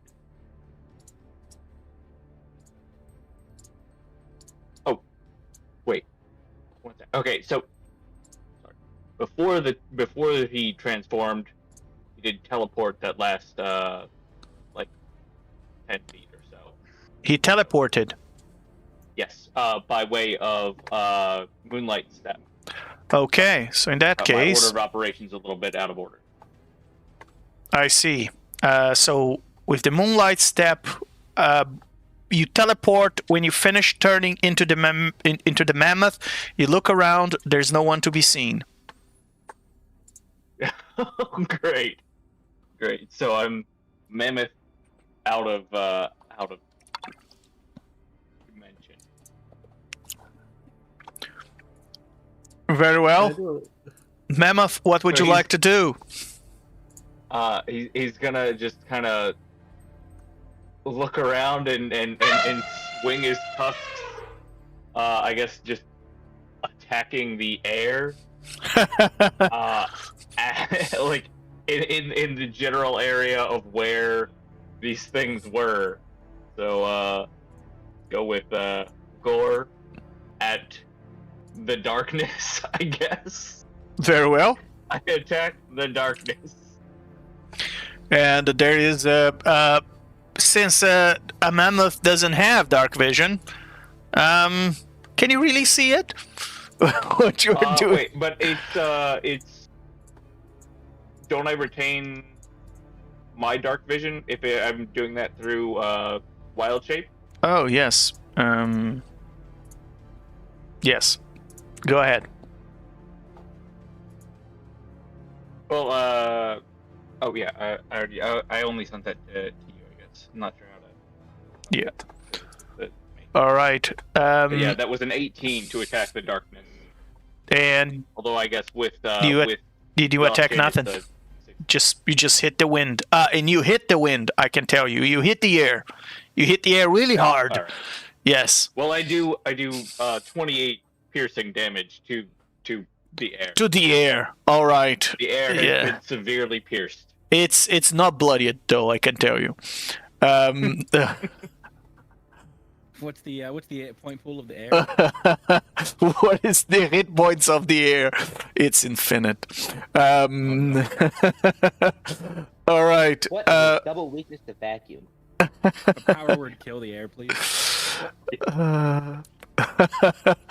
All right. So yeah, your all statistics are replaced by the beast statistics. You retain your creature type, hit points, hit point dice, intelligence, wisdom, charisma scores, class features, language, and feats. You also retain skills and saving throw proficiencies as well as your proficiency bonus for them, in addition of gaining the proficiencies of the creature. If a skill or saving throw modifier in the beast stat block is higher than yours, use the one in the stat block. Nope, you don't retain the senses. Oh, okay. Well, your game statistics are replaced by the beast statistics, but you retain your creature type, hit point, hit dice, intelligence, wisdom, and charisma, class feature, language, and feats. It doesn't say senses, so you can't see in the dark. That's good to know. All right. Well, now I guess he's a blind mammoth violently stabbing at the darkness. Yes, very much, very much. You have no idea where you are. And blowing his trunk in frustration. That is dim light. That is dim light in this place. Sorry, you were saying? Oh, I'm saying that it is a wild thrashing. He's probably gouging the walls a bit. Yes, indeed. Yeah, the walls are fairly close. You can hear the of the squishing as you hit the walls. The cluster of creatures, as it doesn't see you around anymore, is just going to it doesn't see Loomp around. Is just going to they're just all going to move there. And now, Arathis, you and Arlif see something you have no idea what the hell that is. Oh, that is disgusting. Can I have Looks legendary like action? a bundle of grapes. You can definitely legendary action. What would you like to do? gonna move again. Okay. Right here. As I look around. Very well. Guys, you see Loompa, she just passed by. She was running, and now she's running back. What the hell is she doing? Fixing this wall. You just see her looking at it, just looking around. Arathis will call out, Loompa, be careful behind you. You get no response. You just see Loompa just looking around. You said the floor was squishy, right? Yeah, not as much as the walls, but yes. Are there like indentations under our feet? Indentations, no. No, not that squishy. No. Shoot. And well,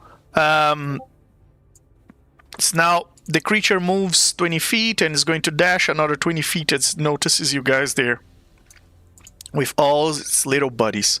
I'm just gonna move all of them in the same initiative and use all of them in the same initiative 19. Arleth, what would you like to do?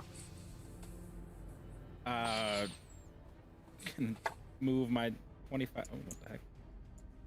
Move my 25 feet right here. And then I will dash and move another.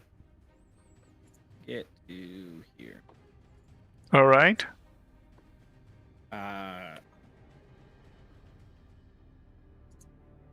And that'll be what I do for now.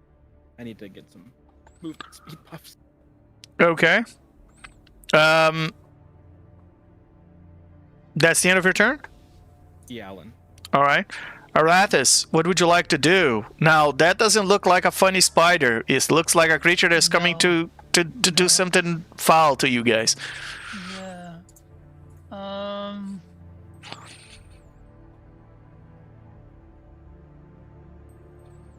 Can I do an investigation or arcana or anything on this thing? Yeah, sure. That's a deep cut arcana.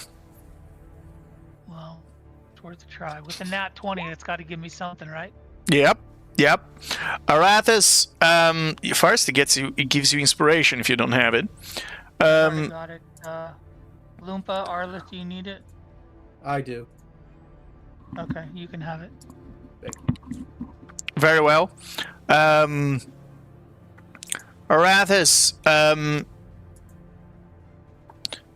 since you've been interested in the Far Realm for some time, you've learned about these creatures that were created by the Illitids, and that are also known as the Mind Flayers. In their colonies, you've learned a little bit about them as you're trying to figure out how to go to the Far Realm. Although it seems you found a way. You're starting to think that maybe this is either you already crossed into the Far Realm or you're getting close, which is particularly strange because it's in the middle of Faerun. It's like a hole in the middle of the material plane. How is that possible? The Far Realm should be in the shores, at the edges of the multiverse, not here. Whatever that portal was. You said that there was a rift, though. There was a rift. You crossed through a rift. A rift. Yeah. So that could have led you to any place. So you start to think that if this is not the Far Realm, it's really close. But in any case, these are what you remember as being encephalon clusters. They are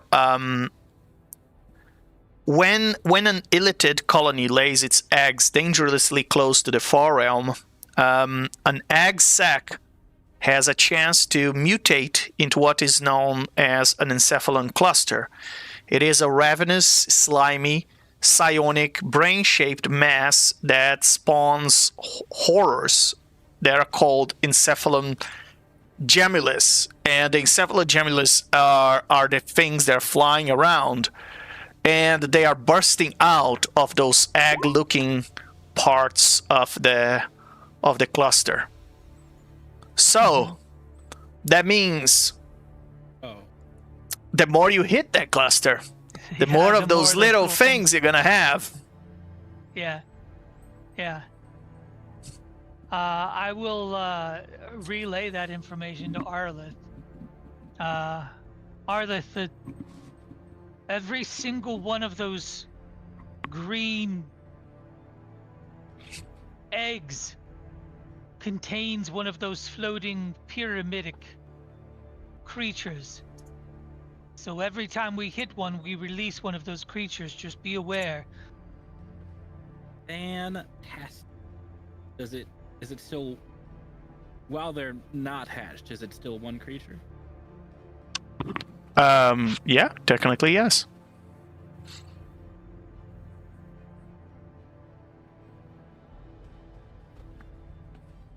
All right. So given that information, I will hold my ground, like always, and I will use a point to do heightened patient's defense. So I get 2d12 temporary HP. Okay.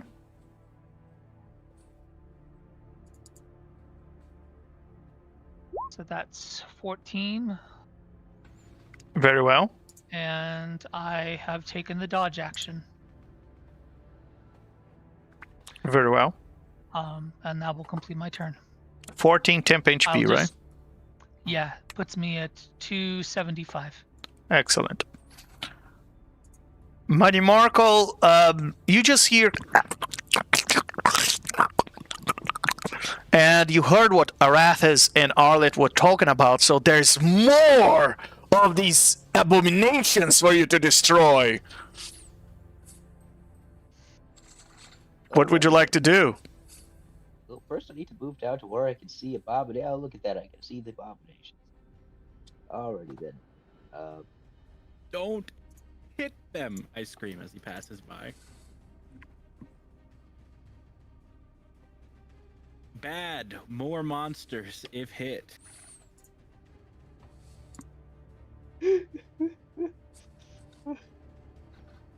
Something tells me that's not going to deter him. I'm trying to figure out if I have anything that's useful for this. Because a lot of what I have is just like specialized in hitting things. Hit the smaller ones.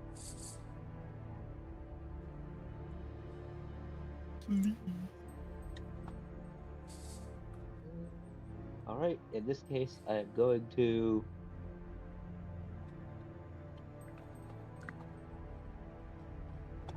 cast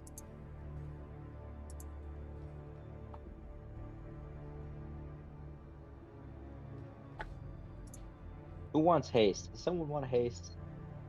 Anybody need haste? I would love haste so much. Okay, you now have haste. Congratulations. Very well. I can move. Until you get hit, and then I can't move. But That's my action, and then for bonus action, I will compel duel the big sack. Okay. Excellent. All right. Then I will end my turn. Very well. It failed. It is compelled to duel you. All right. Fight me, monster! Oh boy, that's fun. Okay, so, so yes, that creature and every other creature comes out of it, it's compelled to duel you. Heh. All right, is that the end of your turn, Money Marco? Yep. Very well. Loompa, what would you like to do? Alright. Well, since I don't see anything, right? No, you see no one around you. Oh, okay. I'm just gonna run back then and pass through everything. Okay. You see me just pass through at those creatures. Do we Yeah. notice that with our passive perception? If you notice what, Loompa? Running through the creatures? Nope. You see nothing. Loompa also doesn't see thought- the creatures. She's just passing through. I thought we can see Loompa. Oh, yes. Sorry. You can see Loompa. She passes through the So we creatures. just- Yes. You Yeah, see. so You we saw just her. saw that. Yes. I'll look over at Arleth and Manny Marco. She just ran right through them. Problem for another time. Let's see, I use 30 speed, so then... Mammutik. You see Loompa. Loompa, you don't see the mammoth. As I just run through the mammoth. Oh. And then I will action haste. Not haste, sorry, I will dash. I'll go here. And then as a bonus action, as you just see me just run through you. Can I telekinetic shove myself 5 more feet because I'm scared of using a Misty Step? Sure. I'll push myself 5 more feet closer to the door. Now in my turn. Very well. Mamutski. I'll take my legendary action. Okay. What would you like to I'm do? going to attempt to use my wand of polymorph to polymorph the encephalon cluster into like, I don't know, something that won't get killed, like a wolf, a small dog.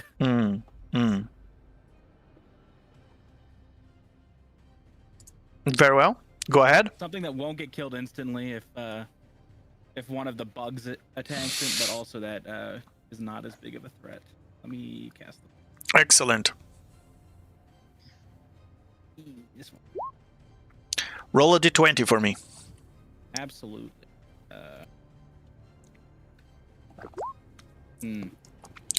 They spell fail. Can I use my inspiration on that, or is that not? Yes, valid? you can. Yes, you can. I would love to. Never mind. They spell failed. You can You- use mine. Want to try again? Okay. Sure. I need. Okay. You cast polymorph. You have to Nice. slap the wand a few times, and then a spell comes out of it. It's just. Excessive maintenance. It was flickering. It was flickering for some. At some point, you had to give a little tap. Did you try unplugging it and plugging it back in? Oh, that's a good Doesn't point. That's a good Arathis. point. And a spell comes out, and the creature. That's a wisdom save. The creature passed. Can I reaction right now? You can't silver barbs legendary resistance. Oh, that makes sense. All right. All right, and with that, Max Mamuktsiku, what would you like to do? Alright, so, having just seen, Loompa run through him, and you said it is, like, dim light in this area, yes? Yes. Okay, But so he can He see could- at least yeah. to some degree. yeah, Total darkness. yeah, up to 5-10 feet, something like that. Alright, well then he's gonna head off in the same direction that he saw Loompa run. And Okay. Mimic Mimothiu is going to just dash in that direction. So that's 80 feet minus 5, or is the minus 5 applied before the double? So it's 70 feet. Yeah, that's fine. Because the mammoth has 40 feet, and then Yeah, so he has 35 now. Right. As a dash action, he gets. He gets 70. 70. Okay, that's there. Very well. And from here, can he see the other guy at this point? No. Okay. But he can still see Loompa. Yes. He's gonna. No, yeah, I think that's gonna be his turn. Very well. Yeah. And yeah, you can't hear that, Loompa. I don't even see the elephant in the room. And it's now. He's been waiting to use them. You get inspiration for that. Anyone want it? Anyone want inspiration? I've already got. So I'll the take mass. it back. I give it to you. Very well. The massive cluster is going to attack Money Markle, while the little things are going to fly towards Arathis and two towards Arleth. All right. So the big one is going to attack. Fly by me within Sorry? range of hitting. Do any of them fly within range of opportunity attack as they're going past? No. So the big one is going to. I thought everything had to, with compelled duel. I thought that was all one creature. Right? The big one. He compelled the big one. Oh, he did. Yeah, and now every creature that bursts out of that big one, which is the case for this okay. for But these three but here these that just four- burst out, which is the case for these three who just burst out. Every creature burst out is swarming towards him. The other four were not compelled, and they are going towards you guys. So if that, the creature bursts 3 eggs around you, and they all going to attack you. So here comes 2 slam attacks of this creature. That's a 23 and a 26 to hit you. Money. Yep, that'll do it. All right. So the first attack's 27 bludgeoning and psychic. The second attack is 23 bludgeoning and psychic for a total of 50 points of damage. And now, Just a flesh wound. yeah, Just a flesh wound. just a flash wound. And now the other 3 creatures are going to attempt to attach to you. What? As they come flying, and like leeches, you see a little suction cup underneath them, and they're trying to grasp to you, and you gotta do a DC 24 dex saving throw, or on a failed save, this creature enters your space and it attaches to you, and while it's attaching to you, you take damage every turn until the creature detaches. 23. Very well. Do another 2 of those, because those are 3 creatures. Oh, it's 1 per. Okay. It's 1 per creature. 24. That's another pass. You've got a +4 -2, so 26. add 2 to that. Yeah. Right? Yes, Because correct. of our aura, he gets Yes. a bonus, but then he's -2. Yeah. Nice, he hasn't lost our auras yet. He's Yeah. Yeah. treading So on far, glass. you guys still somehow have your auras. The creatures try to attach to you. You've managed to dodge them, and then they slam you with a psychic attack. So that's a nat 20 for one of them. Then another nat 20 and a 10.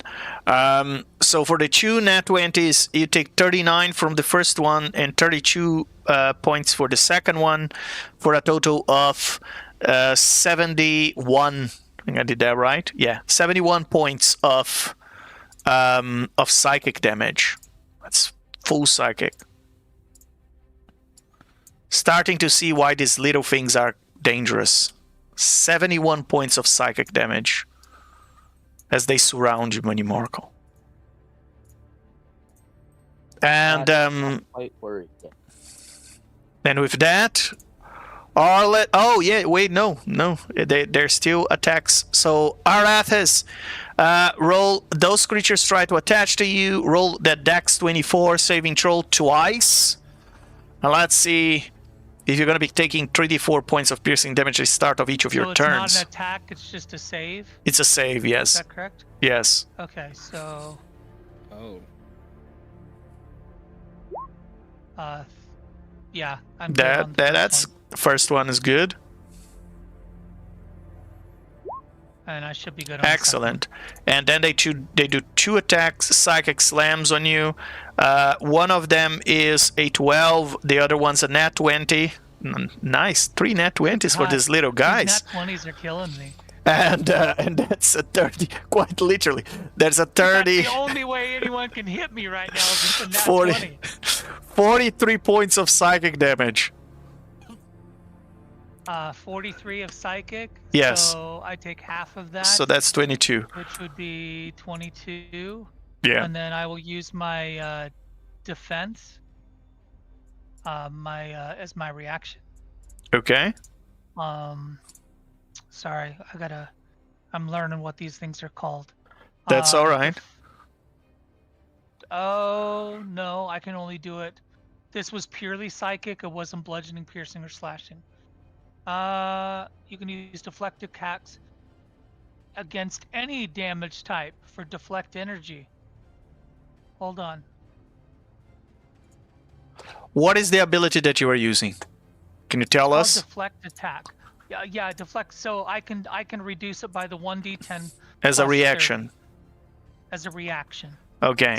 When an attack roll hits you and its damage includes bludgeoning, piercing, or slashing, you can take a reaction to reduce the total damage against you. The reduction equals 1d10 plus your dex modifier and Plus monk level.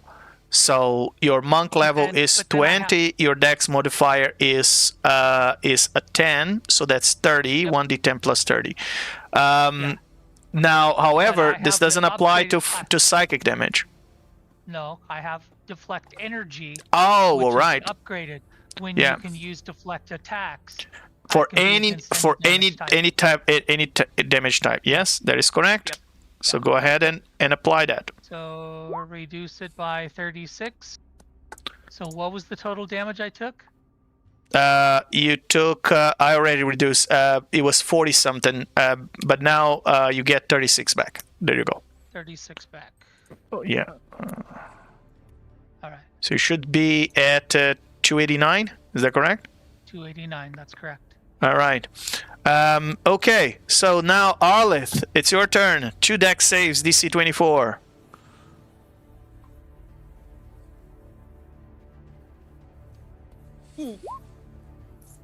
Oh, never mind. That's an. Oh, That is a that was the one fail. on my screen. And that's 2 fails, and both of them leached onto you. And now you have those two things Even with attached. The plus 4? That it's a, One and. you have a +4 -2, so you have a +2. Oh, yeah. So even with the +2, you don't get it. All right. So let me. You can consider them as part of your token now, as these 2 little guys just attached to your body, one on each shoulder, let's say. You have fancy shoulders now. And as they do, at the start of each of your turns, and starting now, you take 6d4 points of damage. That's 17 starting now, piercing damage.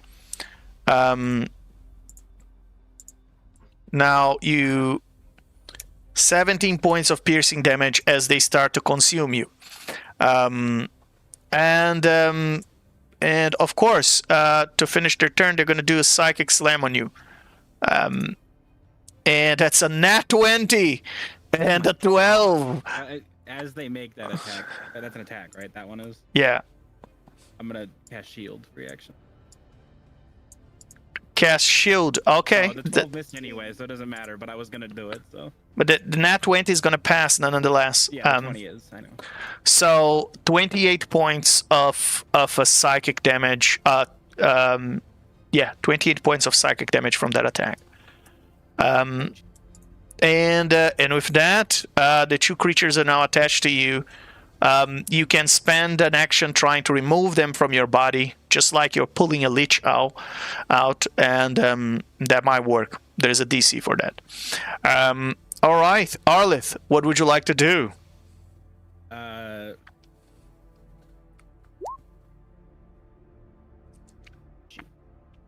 Unfortunately.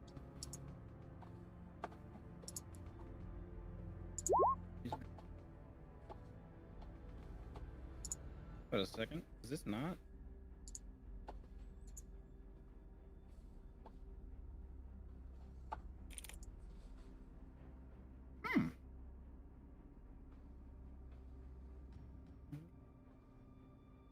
Okay.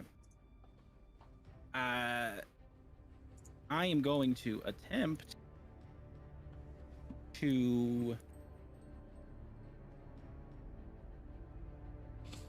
using Wish. I'm going to cast Force Cage on the Encephalon creature. I'm going to use a 10-foot cube. Excellent. So it's fully enclosed, no bars, and assuming I can get the spell off, I don't have issues. Mm-hmm. It's not concentration, believe it or not. Very good.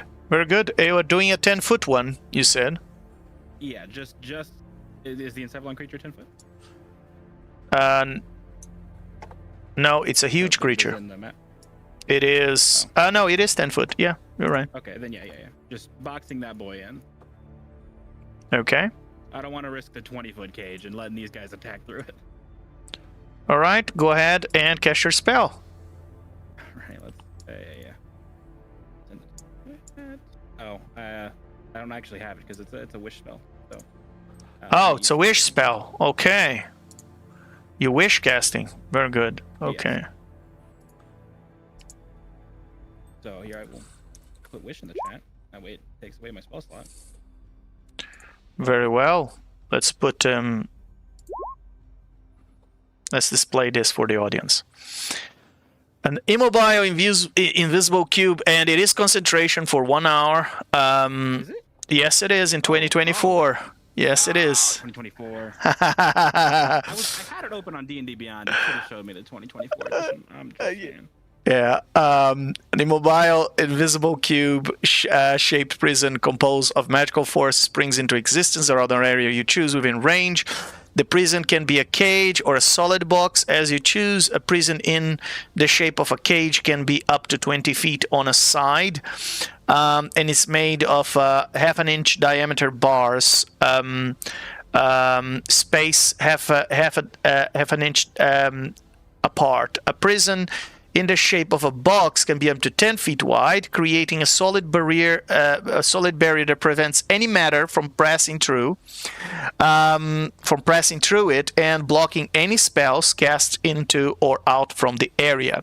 When you cast a spell, any creature that is completely inside the cage's area is trapped. The creatures only partially within the area or those too large to fit inside are pushed away from the center of the area until they are completely outside. A creature inside a cage can't leave by non-magical means.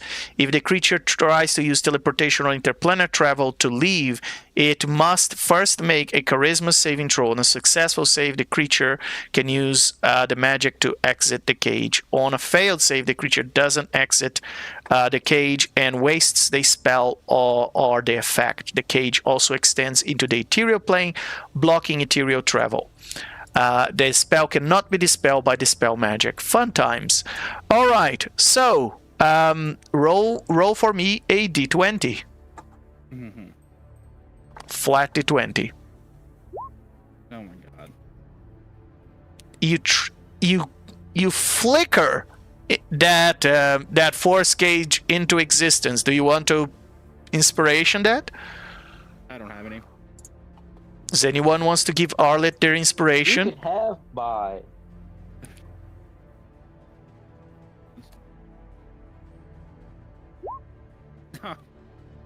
You can use mine. Use mine. Just so you know, all you gotta do is roll an 11 or higher. Why would you say that? It's gonna be a 10. Oh my god!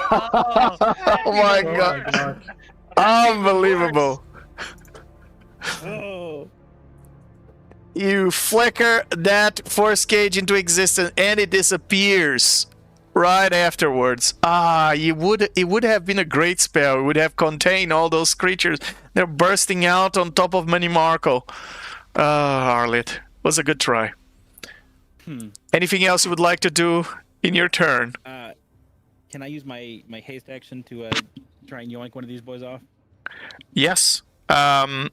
You gotta pass a strength check, DC 15. All right. Flat strength. Let's see. Dice, please. Oh. You try and pull them out. It doesn't work. Oh, and that reminds me, I forgot to give you your 64 points of piercing damage from the start of your turn.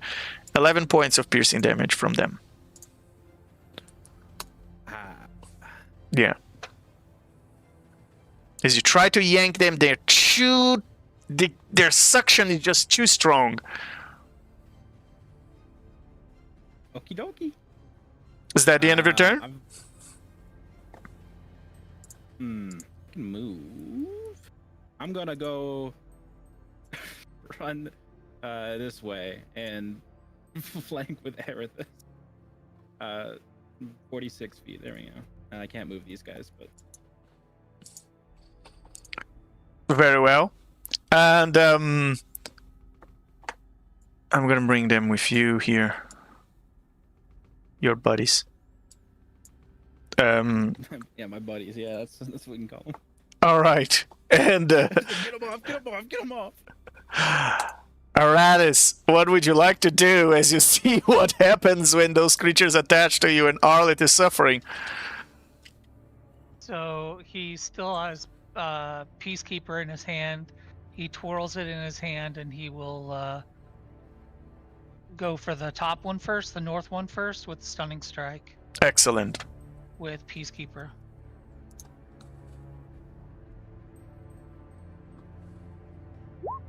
Uh, 35. That hits, yes. The AC is 14. Okay. So again, this is non-lethal. All right. Even on these creatures, it's non-lethal. That's a true pacifist. Yeah. Everything's non-lethal, yeah. Excellent. Plus 3, and then DC 23 con save. Very well.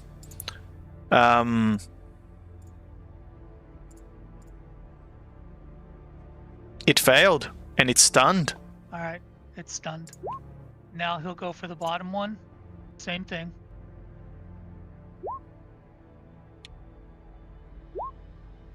And that. And that, and give me the con save. Excellent. That one's stunned as well. Okay. Takes 18 points of damage. And as they're stunned, they fall to the ground because they hoover. Yeah. All right. So, for those of you who are watching, the stun condition in my games is rewritten. While you have the stun condition, you can't hold concentration, you can't speak. You are stunned when you roll initiative. If you are stunned when you roll initiative, you have disadvantage on the roll. Your speed is 0 and can't increase. So all of that is standard. And then there's that little part there, which is adapted for the 2024 and online games, which is action economy. On your turns, you can take either an action or a bonus action, not both. And you can make only one attack if you take the attack action, and you can't take reactions. If you cast a spell with a somatic component, there's a 25% chance that the spell fails. Saving throws, your saving throws for strength and dex automatically fail, and attacks against you have advantage. So guys, you've played with me before. This has been rewritten as well, slightly adapted for 2024 games now. Okay. So it's slightly different than the one you remember from the previous sessions. Arathis, what else would you like to do in your turn? So he is also sworn to protect those around him. So Arlith has run to him in need of aid. So I will expend a focus point for flurry of blows, and I will attack the one to the north, attached to Arlith. With Excellent. Peacekeeper. Very well. Same exact combo of everything. It's a 21 hit. Yes, it does. Okay. The AC So is there's 14. That, and give me a DC 23 con save. Very well. It takes 24 points of damage, and it fails the con save. Here's the fun part, though. Oh, no. Okay. All three of them are stunned. Oh, interesting. Because these attached to them. Yes. Okay. He didn't feel the pain, but he did feel the stun. All three of Okay. them. Okay. So, Radis, until when is Arlet stunned? As he's trying to look at you and his eyes barely move? the end of my next turn. Very well. Very well. So I have movement, and I have the mobile, or I have the speed. Is it the speedy feat that allows me? Is that the new one? Yes. It's called Speedy, yeah. So they can't take opportunity attacks. No, because they're all stunned. They're all stunned. Okay. Okay, good. That's the way I. So I am just going to. Wait, I still have one more attack for Flurry of Blows. Manny Marco, are any of those attached to him? No. They're not.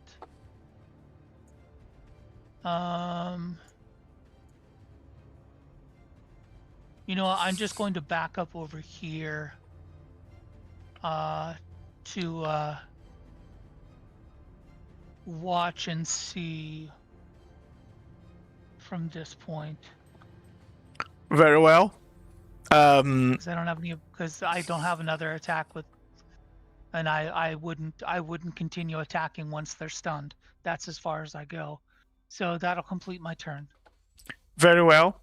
And with that, we'll also conclude the session here, mid-encounter.